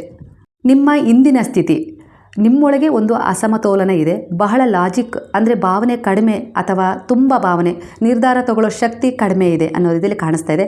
ಅಂದರೆ ಇದರಿಂದಲೇ ಗೊಂದಲ, ಮನಸ್ಸಿನ ಅಶಾಂತಿ, ನಿರ್ಧಾರಗಳಲ್ಲಿ ತಡ, ನೀವೇನು ಅಂದ್ಕೊಂಡಿದ್ರೋ ಅದನ್ನು ಪೂರ್ಣಗೊಳಿಸ್ಕೊಳ್ಳೋಕ್ಕಾಗ್ತಾ ಇಲ್ಲ ಅನ್ನೋ ಒಂದು ಸಂದೇಶ ಇಲ್ಲಿ ಕಾಣಿಸ್ತಾ ಇದೆ. ನೀವೀಗ ಅರ್ಧ ಜೀವನ ಬಾಳ್ತಾ ಇದ್ದೀರಾ. ಪೂರ್ಣವಾಗಬೇಕಾದ್ರೆ ಶಿವ ಮತ್ತು ಶಕ್ತಿ ಒಂದಾಗಬೇಕು ಅನ್ನೋ ರೀತಿಯಲ್ಲಿ ಕಾಣಿಸ್ತದೆ. ಚಿಂತನೆ, ಭಾವನೆ, ಸಮತೋಲನ ಇವುಗಳು ಇರಬೇಕು. ಸಂಬಂಧಗಳಲ್ಲಿ ನೀವು ಹೆಚ್ಚು ಕೊಡ್ತಾ ಇದ್ದೀರಾ, ಅಂದರೆ ಶಕ್ತಿ ಓವರ್ ಆಗಿದೆ, ನೀವು ತುಂಬ ಡಿಸ್ಟೆನ್ಸ್ ಇಟ್ಟಿದ್ದೀರಾ, ಇದು ಶಿವ ಓವರ್ ಎನರ್ಜಿಯನ್ನು ಕನೆಕ್ಟ್ ಮಾಡ್ತಾಯಿದೆ. ಅಂದರೆ ಯಾವುದೋ ಒಂದು ವಿಚಾರದಲ್ಲಿ ತುಂಬ ಹಚ್ಕೊಂಡಿದ್ದೀರಾ, ಅಂಟ್ಕೊಂಡಿದ್ದೀರಾ, ಕೊಡ್ತಾ ಇದ್ದೀರಾ, ಆದರೆ ಇಲ್ಲಿ ಕೆಲವೊಂದು ವಿಚಾರಗಳಲ್ಲಿ ಡಿಸ್ಟೆನ್ಸು ಇಟ್ಟಿದ್ದೀರಾ. ಇವೆರಡೂ ಕೂಡ ಅತಿ ಆಗಬಾರ್ದು ಅನ್ನೋ ರೀತಿಯಲ್ಲಿ ಬರ್ತಾ ಇದೆ. ಸಂಭಾಳಿಸ್ಬೇಕು ಆ ಪರಿಸ್ಥಿತಿಯನ್ನು. ಜ್ಞಾನದಿಂದ ಪ್ರೀತಿ ಮಾಡು, ಹೃದಯದಿಂದ ನಿರ್ಧಾರ ತಗೋ ಅಂತ ಹೇಳಿ ಇಲ್ಲಿ ಒಂದು ಮೆಸೇಜ್ ಬರ್ತಾ ಇದೆ ನಿಮಗೆ. ಪ್ರೀತಿ ಮಾಡು, ನಂಬಿಕೆ ಇಡು, ಆದರೆ ಅಂಧತನದಲ್ಲ. ಯಾರು ಹೇಗೆ ಎಷ್ಟು ಅನ್ನೋದನ್ನು ಅರ್ಥ ಮಾಡಿಕೊಂಡು ಪ್ರೀತಿ ಮಾಡು ಅನ್ನೋ ರೀತಿಯಲ್ಲಿ ಬಾಬಾ ಹೇಳ್ತಿದ್ರೆ. ನಿರ್ಧಾರ ತೆಗೆದುಕೊಳ್ಳುವಾಗ ನಿನ್ನ ಒಳಗಿನ ಶಾಂತಿ, ಮನಸ್ಸಿನ ನಿಜವಾದ ಭಾವನೆಯನ್ನು ಒಮ್ಮೆ ಆಲಿಸು ಅನ್ನೋ ರೀತಿಯಲ್ಲಿ ಬಾಬಾ ಹೇಳ್ತಿದ್ರೆ. ಆಗ ಅಲ್ಲೇ ನಿನಗೆ ಉತ್ತರ ಸಿಗುತ್ತೆ, ನೀನು ಸರಿಯಾದ ನಿರ್ಧಾರದಲ್ಲಿ ಇದೆಯಾ ಇಲ್ಲ ಅಂದರೆ ಆ ನಿರ್ಧಾರ ತಪ್ಪಿದೆ ಅನ್ನೋ ಸೂಚನೆ ನಿಮಗೆ ಒಳಗಿನಿಂದನೇ ಸಿಗುತ್ತೆ. ಅಲ್ಲಿ ಆ ಸಂಯಮವೇ ಇಲ್ಲದ ಹಾಗೆ ಆಗಿದೆ. ಅಂದರೆ ಬೇಗ ಆಗಬೇಕು, ಇಲ್ಲ ಬೇಗ ಸಿಗಬೇಕು ಅನ್ನೋ ರೀತಿಯಲ್ಲಿ ಒತ್ತಡಕ್ಕೆ ಜಾರಿ ನೀವು ನಿಮ್ಮ ಒಳ ಮನಸ್ಸಿನ ಮಾತನ್ನು ಕೇಳ್ತಾ ಇಲ್ಲ, ಅಂತರಾತ್ಮದ ಮಾತನ್ನು ಕಡೆಗಣಿಸ್ತಾ ಇದ್ದೀರಾ. ನಿಮ್ಮ ವೈಯಕ್ತಿಕ ಸಂಬಂಧ ಹಾಗೆ ಕೆಲವು ಪ್ರೀತಿಯ ವಿಚಾರದಲ್ಲಿ ನಿಮ್ಮ ಸಂಬಂಧದಲ್ಲಿ ಸ್ವಲ್ಪ ದೂರ ಕಾದು ನೋಡುವ ಸ್ಥಿತಿ ಇದೆ. ಒಬ್ಬರ ಮೇಲೆ ಒಬ್ಬರು ಇನ್ವೆಸ್ಟ್ ಮಾಡಿದ್ದೀರಾ, ಆದರೆ ಫಲ ತಕ್ಷಣ ಕಾಣ್ತಾ ಇಲ್ಲ. ಈ ಸಂಬಂಧ ಬೆಳೆಯುತ್ತೆ, ಆದರೆ ಸಹನೆ ಬೇಕು. ಒತ್ತಡ ಹಾಕಬೇಡಿ, ಸಮಯ ಕೊಡಿ, ಹಾಗೆ ಮ್ಯಾನಿಫೆಸ್ಟ್ ಮಾಡಿ. ನಿಮ್ಮ ಮನಸ್ಸಿನ ಒಳ್ಳೆಯ ಉದ್ದೇಶ ಖಂಡಿತ ನಿಮ್ಮ ಪ್ರೀತಿಯನ್ನು ಗೆಲ್ಲಿಸುತ್ತೆ, ಮರಳಿ ನಿಮಗೆ ತಂದುಕೊಡುತ್ತೆ. ನಿಮ್ಮ ಮುಂದಿನ ಕರಿಯರ್ ಬಗ್ಗೆ ನೀವು ಯೋಚಿಸ್ತಾ ಇದ್ದೀರಾ, ನಿಮ್ಮ ಮಕ್ಕಳ ವಿಚಾರದಲ್ಲಾಗಿರ್ಬೋದು, ನಿಮ್ಮ ವಿಚಾರದಲ್ಲಾಗಿರ್ಬೋದು ಅಂತ ಬಂದರೆ ಖಂಡಿತವಾಗಿಯೂ ಬಹಳ ಶಕ್ತಿಯುತವಾಗಿದೆ ಆ ಎನರ್ಜಿ ಅನ್ನೋ ರೀತಿಲಿ ಕನೆಕ್ಟ್ ಆಗ್ತಿದೆ. ನೀವು ತುಂಬ ಶ್ರಮ ಪಡ್ತಿದ್ದೀರಾ, ಆದರೆ ನೀವು ಬಯಸಿದಂಥ ಪ್ರಮೋಷನ್ ಆಗಿರ್ಬೋದು, ಹಾಗೆ ಮನಿ ವಿಚಾರದಲ್ಲಿ ಡಿಲೇ ಆಗ್ತಾ ಇರ್ಬೋದು. ಆದರೆ ಖಂಡಿತ ನಿಮ್ಮ ಪರಿಶ್ರಮದ ಫಲ ಬರ್ತದೆ, ಆದರೆ ಸರಿಯಾದ ಸಮಯದಲ್ಲಿ. ಸ್ವಲ್ಪ ಸಂಯಮದಿಂದ ಇರಿ, ಸರಿಯಾದ ರೀತಿಯಲ್ಲಿ ನಿಮ್ಮ ಮನಸ್ಸನ್ನು ಗೈಡ್ ಮಾಡಿ, ಹಾಗೆ ಮುಂದೆ ಸಾಗಿ ನಿಮ್ಮಲ್ಲಿರುವ ಒಂದು ಸ್ಕಿಲ್ಸನ್ನು ಇಂಪ್ರೂವ್ ಮಾಡ್ಕೊಳ್ಳಿ. ಈಗಿನ ಎನರ್ಜಿಯ ಪ್ರಕಾರ ಕೆಲವರ ಮನಸ್ಥಿತಿ ಸಂದೇಹದಲ್ಲಿದೆ. ನಾನು ಮಾಡ್ತಿರೋದು ಸರಿಯಾ, ನಾನು ತಗೊಂಡಿರೋ ನಿರ್ಧಾರ ಸರಿಯಾ ಅನ್ನೋ ರೀತಿಲಿ. ಅತಿಯಾದ ಓವರ್ ಥಿಂಕಿಂಗ್ ಬೇಡ. ಫಲ ತಡವಾಗಿದ್ದಕ್ಕೆ ನಿಮ್ಮ ಜೀವನದಲ್ಲಿ ನಿರಾಶೆ ಬಂದು ಈ ರೀತಿಯಾಗಿ ಕೆಲವು ವಿಚಾರಗಳಲ್ಲಿ ನಿಮಗೆ ಸಂಶಯ ಮೂಡಿರ್ಬೋದು. ಆದರೆ ನೀವು ನಿಮ್ಮ ಪ್ರೋಗ್ರೆಸ್ ನೆನಪು ಮಾಡ್ಕೊಳ್ಳಿ. ಇವತ್ತು ನಾನು ಏನು ಕಲಿತೆ, ಏನನ್ನು ನಾನು ನನ್ನ ಜೀವನದಲ್ಲಿ ಅಳವಡಿಸ್ಕೊಳ್ಳೋಕ್ಕೆ ಸಾಧ್ಯ ಆಯಿತು, ಇವತ್ತಿನ ದಿನದಿಂದ ನನಗೆ ಸಿಕ್ಕಿದ್ದು ಏನು ಅನ್ನೋದನ್ನು ಸ್ವಲ್ಪ ವಿವರವಾಗಿ ಕೂಲಂಕುಷವಾಗಿ 5 ನಿಮಿಷಗಳ ಕಾಲ ಮಲಗೋದಕ್ಕಿಂತ ಮೊದಲು ನೆನಪು ಮಾಡ್ಕೊಳ್ಳಿ. ನಿಮ್ಮ ದಾರಿ ಬಿಟ್ಬಿಡಬೇಡಿ, ಆದರೆ ಬ್ಲೈಂಡಾಗಿ ಓಡಬೇಡಿ. ಪರಿಶೀಲನೆ ನಡೆಸ್ತಾ ಮುಂದಕ್ಕೆ ಹೋಗೋದನ್ನು ಮರಿಬೇಡಿ. ನಿಮ್ಮ ಕೆಲಸ, ಯೋಜನೆ ಸ್ಮಾರ್ಟ್ ಆಗಿದೆ, ಆದರೆ ಸ್ವಲ್ಪ ತಾಳ್ಮೆಯಿಂದ ಕಾಯುವ ಸಮಯ ಇದಾಗಿದೆ. ತಕ್ಷಣ ಫಲ ಸಿಗಲಿಲ್ಲ ಅಂತೇಳಿ ಕ್ವಿಟ್ ಮಾಡಬೇಡಿ. ಹಳೆಯ ಪ್ರಯತ್ನ ವ್ಯರ್ಥ ಅಂತೇಳಿ ಅಂದ್ಕೊಳ್ಬೇಡಿ. ಮಧ್ಯದಲ್ಲಿ ಬಿಟ್ಟರೆ ನೀವು ಆಲ್ಮೋಸ್ಟ್ ರೀಚ್ ಆಗಿದ್ದ ಯಶಸ್ಸನ್ನೇ ಕಳೆದುಕೊಳ್ತೀರಾ ಅನ್ನೋ ರೀತಿಯಲ್ಲಿ ಎನರ್ಜಿ ಕನೆಕ್ಟ್ ಆಗ್ತಿದೆ. ಅಂತಿಮವಾಗಿ ಇಲ್ಲಿ ಒಂದು ದೈವಿಕ ವಚನ ಯಾವ ರೀತಿ ಒಂದು ಕನೆಕ್ಟ್ ಆಗ್ತಿದೆ ಅಂದರೆ, ಒಂದು ಮರ ದಿನದಲ್ಲಿ ಬೆಳೆಯೋದಿಲ್ಲ, ನಿಮ್ಮ ಪ್ರಯತ್ನವೂ ಹಾಗೆ. ನೀವು ಇಂದು ಕಾಯ್ತಾ ಇರೋದು ನಾಳೆ ನಿಮ್ಮ ಹೆಮ್ಮೆ ಆಗುತ್ತೆ, ನಿಮ್ಮ ಒಂದು ಭವಿಷ್ಯವನ್ನು ರೂಪಿಸಿಕೊಡುತ್ತೆ. ಅದರ ಬಗ್ಗೆ ಫೋಕಸ್ ಮಾಡಿ. ನಿಮ್ಮ ಜೀವನದ ಹಾಗೆ ಕೆಲವು ಕೆಲಸದ ವಿಚಾರದಲ್ಲಿ ಕೇವಲ ಲಾಜಿಕ್ಕನ್ನು ನೀವು ತಗೊಂಡ್ರೆ ಸ್ಟ್ರೆಸ್ ಆಗ್ತೀರಾ. ಕೇವಲ ಭಾವನೆಯಿಂದ ನೀವು ಮುಂದೆ ಹೋದರೆ ಮಿಸ್ಟೇಕ್ಸ್ ಆಗ್ತವೆ. ಮಿಕ್ಸ್ ಮಾಡಿದರೆ ರೈಟ್ ಡಿಸಿಷನ್ ತಗೊಳ್ಳೋಕ್ಕೆ ಸಾಧ್ಯವಾಗುತ್ತೆ. ಹಾಗಾಗಿ ಈಗ ನೀವು ಮಾಡಬೇಕಾಗಿರುವ ಕೆಲಸ ಯಾವ ರೀತಿ ಇದೆ ಅಂದರೆ, ಫೀಲ್ ಮಾಡಿ, ಥಿಂಕ್ ಮಾಡಿ, ಡಿಸೈಡ್ ಮಾಡಿ. ನಿಮ್ಮ ಹೃದಯ ಅಂದರೆ ಅಂತರಾತ್ಮದ ಒಂದು ಧ್ವನಿಯನ್ನು ಕೇಳಿ ನಿಮ್ಮ ಮೌಲ್ಯವನ್ನು ನೀವು ಕಾಪಾಡ್ಕೊಳ್ಳಿ. ಯಾರಿಗಾಗಲಿ ಯಾವುದೇ ಒಂದು ರೀತಿಯ ಸಂಬಂಧಕ್ಕಾಗಲಿ ಪ್ರೀತಿಯನ್ನು ಕೊಡ್ತಾ ಇದ್ದೀರಾ ಅಂದರೆ ನಿಮ್ಮ ಮೌಲ್ಯವನ್ನು ಕೂಡ ಮರಿಬಾರ್ದು. ನಿಮ್ಮ ಗಡಿ ಅಂದರೆ ಒಂದು ಬೌಂಡ್ರೀಸನ್ನು ನಿಮ್ಮ ಸುತ್ತ ಇಟ್ಕೊಳ್ಳೋದು ಅತ್ಯಗತ್ಯ. ಯಾರಿಗಾಗಿಯೂ ನಿಮ್ಮನ್ನೇ ನೀವು ಕಳೆದುಕೊಳ್ಳೋದು ಬೇಡ. ಪ್ರೀತಿ ಇರಲಿ, ಆದರೆ ಜ್ಞಾನ ಅದರ ಜೊತೆಯಲ್ಲಿ ಇರಲೇಬೇಕು ಅನ್ನೋ ರೀತಿಯಲ್ಲಿ ಗುರು ಹೇಳ್ತಾ ಇದ್ದಾರೆ. ಈ ಮನಸ್ಥಿತಿ ಎರಡು ವಿರುದ್ಧ ದಾರಿಗಳಲ್ಲ, ಇದು ಒಂದೇ ದಾರಿಯ ಎರಡು ಚಕ್ರಗಳು ಅನ್ನೋ ರೀತಿಯಲ್ಲಿ ಬರ್ತಾ ಇದೆ. ಹಾಗಾಗಿ ನೀವು ನಂಬಿದ ಗುರುವು ಈ ಸಮಯದಲ್ಲಿ ನಿಮ್ಮ ಜೊತೆಗಿದ್ದಾರೆ ಅನ್ನೋದಕ್ಕೆ ಕೆಲವು ಸೂಚನೆಗಳು ಕೂಡ ಕಾಣಿಸ್ತಾ ಇದೆ. ಅಂದರೆ ಕೇವಲ ಪ್ರಾರ್ಥನೆ ಮಾಡಿದರೆ ಸಾಲದು, ಕೇವಲ ಕೆಲಸ ಮಾಡಿದರೂ ಕೂಡ ಸಾಲದು. ನಿಮ್ಮ ಮೇಲೆ, ನಿಮ್ಮ ಕೆಲಸದ ಮೇಲೆ, ನಿಮ್ಮ ಜೀವನದ ಮೇಲೆ, ನಿಮ್ಮ ಪ್ರಾರ್ಥನೆಯ ಮೇಲೆ, ಎಲ್ಲದರ ಮೇಲೂ ನೀವು ನಂಬಿಕೆ ಇಡಬೇಕು. ಇವೆಲ್ಲವೂ ಒಂದಾದಾಗ ಅದೇ ಮಿರಾಕಲ್ಲನ್ನು ತಂದುಕೊಡುತ್ತೆ ಅನ್ನೋ ರೀತಿಯಲ್ಲಿ ಬರ್ತದೆ. ದೇವರು ನಿಮ್ಮ ಜೊತೆ ಮಾತಾಡ್ತಾರೆ, ಆದರೆ ಶಬ್ದದಿಂದಲ್ಲ. ಅಂದರೆ ನೀವು ನಂಬಿದ ಬಾಬಾರವರು ಅನೇಕ ರೂಪಗಳಲ್ಲಿ ನಿಮ್ಮ ಒಳಗಿನ ವಾಯ್ಸನ್ನು ಅಂದರೆ ಉದ್ದೇಶವನ್ನು, ಅಚಾನಕ್ ಬಂದ ಒಂದು ಐಡಿಯಾ, ಯಾರಾದರೂ ಹೇಳಿದ ಒಂದು ಮಾತು, ಒಂದು ವಿಡಿಯೋ, ಒಂದು ಪುಸ್ತಕ, ಅದು ಸಿಕ್ಕಾಗ ನಿಮಗೆ ಒಳಗಿನಿಂದ ಶಾಂತಿ ಬರುತ್ತೆ. ಹಾಗೆ ಸರಿಯಾದ ದಾರಿಯಲ್ಲಿ ಹೋಗಬೇಕು ಅಂತ ಹೇಳಿ ಅನಿಸುತ್ತೆ. ಹಾಗೆ ಅದು ಎಲ್ಲೋ ಒಂದು ರೀತಿಯಲ್ಲಿ ನಿಮಗೆ ಪ್ರೇರಣೆ ನೀಡುತ್ತೆ. ನಿಮ್ಮ ಮನಸ್ಸಿಗೆ ಎಲ್ಲೋ ಒಂದು ರೀತಿಯಲ್ಲಿ ಪಾಸಿಟಿವ್ ಆದ ಒಂದು ಥಿಂಕ್ ಬರ್ತದೆ. ಅಂದರೆ ಎಲ್ಲ ಸರಿಯಾಗತ್ತೆ, ನನ್ನ ಪ್ರಯತ್ನ ನಾನು ಮಾಡೋಣ, ನನ್ನ ಜೊತೆ ನನ್ನ ದೇವರಿದ್ದಾರೆ, ನನ್ನ ಗುರು ಇದ್ದಾರೆ ಅನ್ನೋ ರೀತಿಯಲ್ಲಿ ನೀವು ಕೆಲಸ ಮಾಡಿ ಖಂಡಿತ ಪ್ರತಿಫಲವನ್ನು ಪಡ್ಕೊಳ್ತೀರಿ. ಯಾವುದೇ ಆಗಲಿ ಕಾರಣವಿಲ್ಲದೆ ನಿಮ್ಮ ಜೀವನದಲ್ಲಿ ಬಂದಿಲ್ಲ. ಒಬ್ಬರನ್ನ ಪ್ರೀತಿ ಮಾಡ್ತಾ ಇದ್ದೀರಾ, ಆ ಪ್ರೀತಿಯಲ್ಲಿ ಮುಂದುವರಿಯಿರಿ. ಪ್ರೀತಿ ಮಾಡೋದು ತಪ್ಪು ಅಂತ ನಾನು ಹೇಳ್ತಾ ಇಲ್ಲ. ಹಾಗಂತ ಕೆಲವರನ್ನ ಕಡೆಗಣಿಸಿದ್ದೀರಾ. ಒಟ್ಟಾರೆಯಾಗಿ ನೀವು ಅಲ್ಲಿ ಪಾಠ ಕಲಿಬೇಕು, ಆ ಪಾಠ ನಿಮಗೆ ಕಲಿಸ್ಲೇಬೇಕು ಅಂತೇಳಿ ನಿಮ್ಮ ಕರ್ಮ ಡಿಸೈಡ್ ಮಾಡಿದೆ. ಅದರಿಂದ ಪಾಠ ಕಲಿತೀರಾ. ಹಾಗೆ ಕೆಲವೊಂದು ವಿಚಾರಗಳಲ್ಲಿ ಕೆಲವು ಋಣಗಳು ತೀರ್ತದೆ. ಹಾಗೆ ಅಲ್ಲಿ ನೀವು ಮುಂದುವರಿಬೇಕಾ ಬೇಡವಾ, ಏನು ಎತ್ತ ಸತ್ಯ ಗೊತ್ತಾಗುತ್ತೆ. ಆದರೆ ಈ ಸಮಯದಲ್ಲಿ ನಿಮ್ಮ ಮೇಲೆ ನಂಬಿಕೆಯಲ್ಲಿ ಯಾವುದೂ ಕಾರಣವಿಲ್ಲದೆ ನಡೆಯೋದಿಲ್ಲ ನಿಮ್ಮ ಜೀವನದಲ್ಲಿ. ಹಾಗೆ ಆ ಪ್ರೀತಿಯಲ್ಲಿ ಅನುಚಿತ ವರ್ತನೆ ಇರಬಾರ್ದು. ಪ್ರೀತಿ ಮಾಡೋದು ತಪ್ಪು ಅಂತ ಇಲ್ಲಿ ಭಗವಂತ ಹೇಳೋದಿಲ್ಲ, ಆದರೆ ನಿಮ್ಮ ಮನಸ್ಸಿನ ಮೇಲೆ ಸ್ವಲ್ಪ ನಿಯಂತ್ರಣವಿರಲಿ. ಆ ಪ್ರೀತಿ ನಿಮ್ಮ ಜೀವನದಲ್ಲಿ ಶಾಶ್ವತವಾಗಿ ಸ್ಥಿರವಾಗಿ ಉಳಿಯುತ್ತಾ, ಇಲ್ಲ ಅದು ಏನಾದರೂ ಕರ್ಮವನ್ನು ತೀರಿಸ್ಕೊಳಕ್ಕೆ ಬಂದಿದೆಯಾ, ಋಣವನ್ನು ತೀರಿಸ್ಕೊಳಕ್ಕೆ ಬಂದಿದೆಯಾ, ಯಾವುದೋ ಜನ್ಮದ ಸೇಡನ್ನು ತೀರಿಸ್ಕೊಳಕ್ಕೆ ಬಂದಿದೆಯಾ? ಯಾಕಂದರೆ ಪ್ರತಿಯೊಂದು ವಿಚಾರವೂ ಕೂಡ ಕಾರಣವಿಲ್ಲದೆ ಬರೋದಿಲ್ಲ. ಎಲ್ಲವೂ ಹಿಂದಿನ ಒಂದು ಜನ್ಮದ ಒಂದು ಎನರ್ಜಿ ಆಗಿರುತ್ತೆ, ಸೋಲ್ ರೀತಿಯಲ್ಲಿ ಬಂದಿರುತ್ತೆ. ಹಾಗಾಗಿ ಇಲ್ಲಿ ಸ್ವಲ್ಪ ನೀವು ಈ ಸಮಯದಲ್ಲಿ ನೀವು ನಿಮ್ಮನ್ನು ತಿದ್ಕೊಳ್ಳೋಕ್ಕೆ ಗುರು ನಿಮ್ಮ ಜೊತೆಗಿದ್ದಾರಲ್ಲ, ಹಾಗಾಗಿ ಒಂದು ರೀತಿಯಲ್ಲಿ ನೀವು ಅನುಚಿತ ವರ್ತನೆಗೆ ಯಾವುದೇ ಕಾರಣಕ್ಕೂ ಕಾರಣ ಮಾಡಿಕೊಡ್ಬೇಡಿ ಅಲ್ಲಿ ಅನ್ನೋ ರೀತಿಯಲ್ಲಿ ಬರ್ತಾ ಇದೆ. ಇಲ್ಲಿ ಪ್ರೀತಿಯ ವಿಚಾರಕ್ಕೆ ತಗೊಂಡ್ರೆ ನಾನು ಮುಂದುವರಿಲ್ಲ ಬೇಡ ಅಂತೇಳಿ ಅಂದ್ಕೊಂಡಿದ್ದೀರಾ, ಇಲ್ಲ ಅದರಲ್ಲಿ ಮಧ್ಯೆ ಬ್ರೇಕ್ ಆಗ್ಬೋದು. ಇವೆಲ್ಲ ಯಾಕಾಗತ್ತೆ ಅಂದರೆ ಅಲ್ಲಿಂದ ನೀವು ಒಂದು ಪಾಠ ಕಲಿಯೋದಷ್ಟೇ ಆಗಿರುತ್ತೆ. ಆತ್ಮದ ಉದ್ದೇಶ ಅದನ್ನೇ ಆಯ್ಕೆ ಮಾಡ್ಕೊಂಡು ಬಂದಿರ್ತಾರೆ ಅವರು. ಅಲ್ಲೇನೋ ನಿಮಗೆ ಕಲಿಸೋಗಕ್ಕೆ ಬಂದಿರ್ತಾರೆ, ಇಲ್ಲ ನಮ್ಗೆ ಋಣ ತೀರ್ಸೋಕೆ ಹೋಗಿ ಬಂದಿರ್ತಾರೆ. ಹೀಗಾಗಿ ಕೆಲವೊಂದು ಅರ್ಧಕ್ಕೆ ನಿಂತು ಬಿಡ್ತವೆ. ಇಲ್ಲ ಒಂದು ಸತ್ಯದಿಂದ ನೀವು ಅದರಿಂದ ಹೊರಗೆ ಬರ್ತೀರಾ. ಹೀಗೆ ನಿಮ್ಮ ಜೀವನದಲ್ಲಿ ಆಗ್ತಿರೋ ಪ್ರತಿಯೊಂದು ವಿಷಯಕ್ಕೂ ಒಂದು ಕಾರಣ ಇದೆ. ನೀವು ಬೇಗ ಆಗಬೇಕು ಅಂತ ಹೇಳಿ ಭಗವಂತನಲ್ಲಿ ಪ್ರಾರ್ಥನೆ ಮಾಡ್ತಾ ಇದ್ದೀರಾ. ನಿಮ್ಮ ಹಂಬಲವೂ ಕೂಡ ಅದೇ ಆಗಿದೆ. ಆದರೆ ದೇವರು, ನೀವು ನಂಬಿದ ಗುರುವು ನಿಮಗೆ ಸರಿಯಾದ ಸಮಯಕ್ಕೆ ಮಾತ್ರ ಅದನ್ನು ಕೊಡ್ತಾರೆ. ಯಾಕಂದರೆ ನೀವು ಕೇಳೋ ಸಮಯ ಸರಿಯಾಗಿರೋದಿಲ್ಲ, ಇಲ್ಲ ಆ ವ್ಯಕ್ತಿ ಆ ವಿಚಾರವೇ ಸರಿಯಾಗಿರೋದಿಲ್ಲ. ಅಲ್ಲಿ ನೀವು ತಕ್ಷಣವೇ ಕೊಟ್ಟರೆ ಅದರಿಂದ ನಿಮಗೆ ತುಂಬ ಸಮಸ್ಯೆ ಆಗುತ್ತೆ ಅಲ್ವಾ. ಹಾಗಾಗಿ ನಿಮಗೆ ಅದು ಗೊತ್ತಿಲ್ಲ, ಆದರೆ ನೀವು ನಂಬಿರುವ ಗುರುವಿಗೆ ಅದು ಗೊತ್ತಾಗಿದೆ. ಹಾಗಾಗಿ ನಿಮ್ಮನ್ನು ಕೆಲವೊಂದು ಸರಿ ಅಲ್ಲಿ ಅಂತರದಿಂದ ಅವರು ಸಂಭಾಳಿಸ್ತಾ ಇದ್ದಾರೆ. ಆದರೆ ಅವರು ಕೊಡೋ ಸಮಯ ಪರ್ಫೆಕ್ಟ್ ಆಗಿರುತ್ತೆ. ಹಾಗೆ ಪರ್ಫೆಕ್ಟ್ ಆಗಿರೋದನ್ನೇ ಕೊಡ್ತಾರೆ, ನೀವು ಅವರಲ್ಲಿ ನಂಬಿಕೆ ಇಟ್ಟಾಗ ಮಾತ್ರ. ಅಂದರೆ ಅದು ವಿಚಾರ ಯಾವುದೇ ಇರಲಿ, ಓವರ್ ಥಿಂಕಿಂಗ್ ಬೇಡ. ಇಲ್ಲಿ ಒಂದು ಎನರ್ಜಿ ನನಗೂ ಕೂಡ ಕೆಲವು ಸಮಯದಲ್ಲಿ ಕನೆಕ್ಟ್ ಆಗಿತ್ತು. ಯಾವ ರೀತಿ ಅಂದರೆ, ನಮ್ಮ ಮನೆಯಲ್ಲಿ ನಾನೊಂದು ಬೆಕ್ಕನ್ನು ಸಾಕಿದ್ದೆ. ಅದು ಮರಿ ಹಾಕಿದರೆ ತುಂಬ ಮರಿಗಳಾಗ್ಬಿಡ್ತದೆ. ಅಂದರೆ ಅದು ಒಂದು ಸಾರಿ ಮರಿ ಹಾಕಿದರೆ 4 ಮರಿ ಇಲ್ಲ 5 ಮರಿ ಹಾಕತ್ತೆ, 6 ತಿಂಗಳಿಗೆ ಒಂದು ಸಾರಿ ಹಾಕತ್ತೆ. ಇಷ್ಟು ಮರಿಗಳನ್ನು ನಾನು ಹೇಗೆ ಸಾಕೋದು? ಆ ಬೆಕ್ಕಂತೂ ನಮ್ಮ ಮನೇಲಿ ನಾವು ಸಾಕಿದ್ದೀವಿ ಅಲ್ವಾ.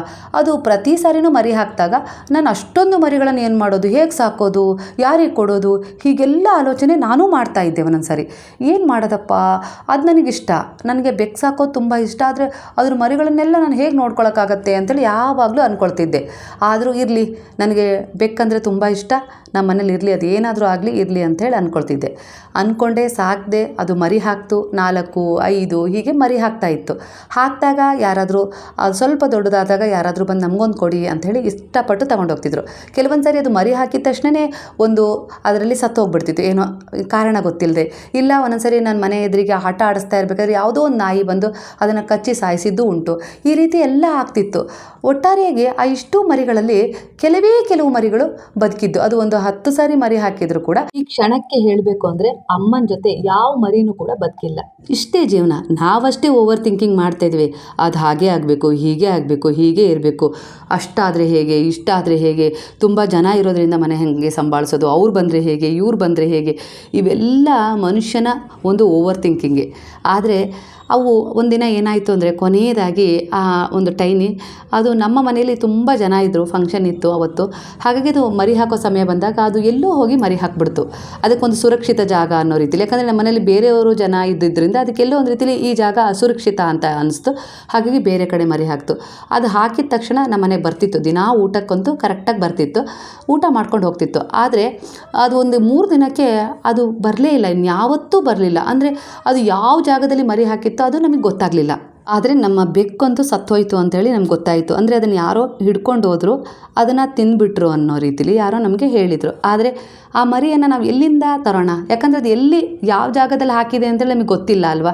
ಒಟ್ಟಾರೆಯಾಗಿ ಹೇಳಬೇಕು ಅಂದರೆ ನಾನು ಏನು ಆತಂಕ ಪಟ್ಟನಲ್ಲ ಆ ಬೆಕ್ಕು ನಮ್ಮ ಮನೆಗೆ ಬಂದಾಗ, ಅಯ್ಯೋ ಇದೆಷ್ಟು ಮರಿ ಹಾಕುತ್ತೆ, ಅಷ್ಟು ಮರಿಗಳನ್ನು ನಾನು ಸಾಕಬೇಕಾ, ಏನು ಮಾಡಬೇಕು, ಹಾಗೆ ಹೀಗೆ.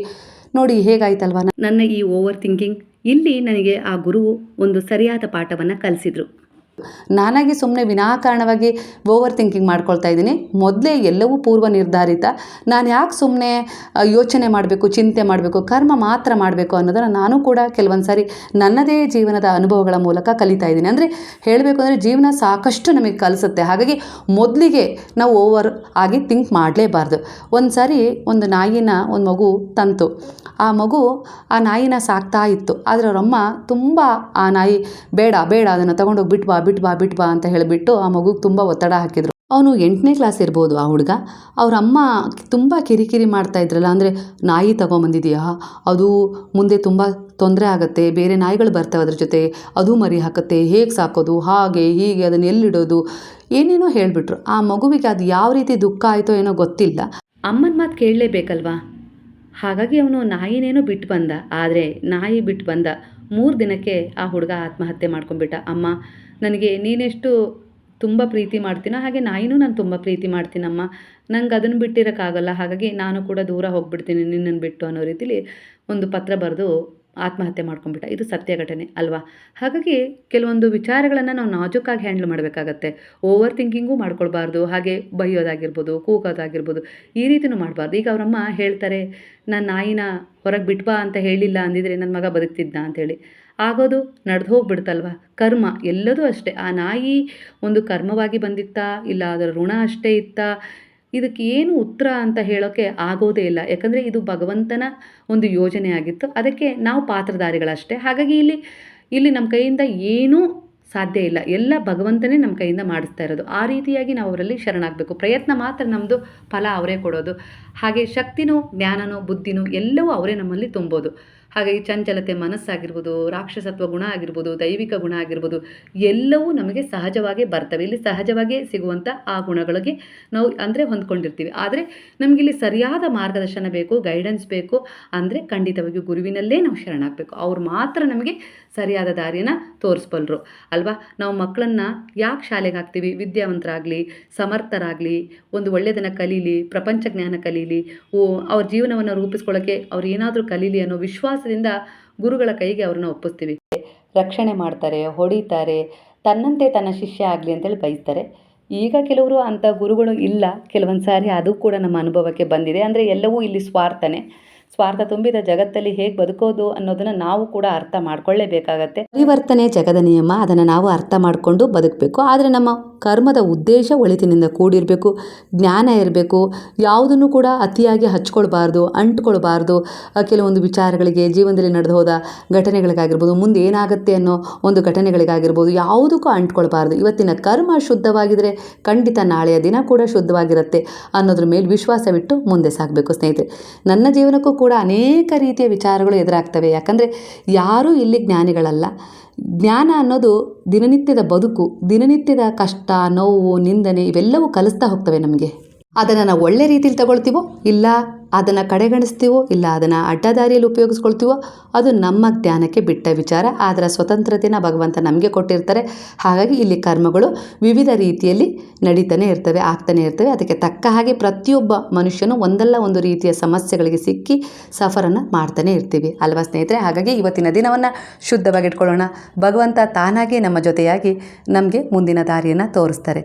ಹಾಗಾದರೆ ಈ ಎನರ್ಜಿ ನಿಮ್ಮ ಎನರ್ಜಿಗೆ ಕನೆಕ್ಟ್ ಆಗಿ ನಿಮ್ಮನ್ನು ಹೀಲ್ ಮಾಡಿದರೆ, ಪ್ರೊಟೆಕ್ಟ್ ಮಾಡಿದರೆ, ಮುಂದೆ ತೀರ್ಮಾನಗಳನ್ನು ತಗೊಳ್ಳೋಕ್ಕೆ ಸಹಾಯ ಮಾಡಿದರೆ ಕೃತಜ್ಞತಾಪೂರ್ವಕವಾಗಿ ಸಾಯಿರಾಮ್ ಅಂತೇಳಿ ಕಮೆಂಟ್ ಮಾಡೋದನ್ನು ಮರಿಬೇಡಿ. ಹಾಗಾದರೆ ಎಲ್ಲರೂ ಸೇರಿ ಹೇಳೋಣವಾ? ಹರೇ ರಾಮ ರಾಮ ರಾಮ ಹರೇ ಹರೇ, ಹರೇ ಕೃಷ್ಣ ಕೃಷ್ಣ ಕೃಷ್ಣ ಹರೇ ಹರೇ, ಹರೇ ಸಾಯಿ ಸಾಯಿ ಸಾಯಿ ಹರೇ ಹರೇ, ಹರೇ ಬಾಬಾ ಬಾಬಾ ಬಾಬಾ ಹರೇ ಹರೇ, ಹರೇ ದತ್ತ ದತ್ತ ದತ್ತ ಹರೇ ಹರೇ.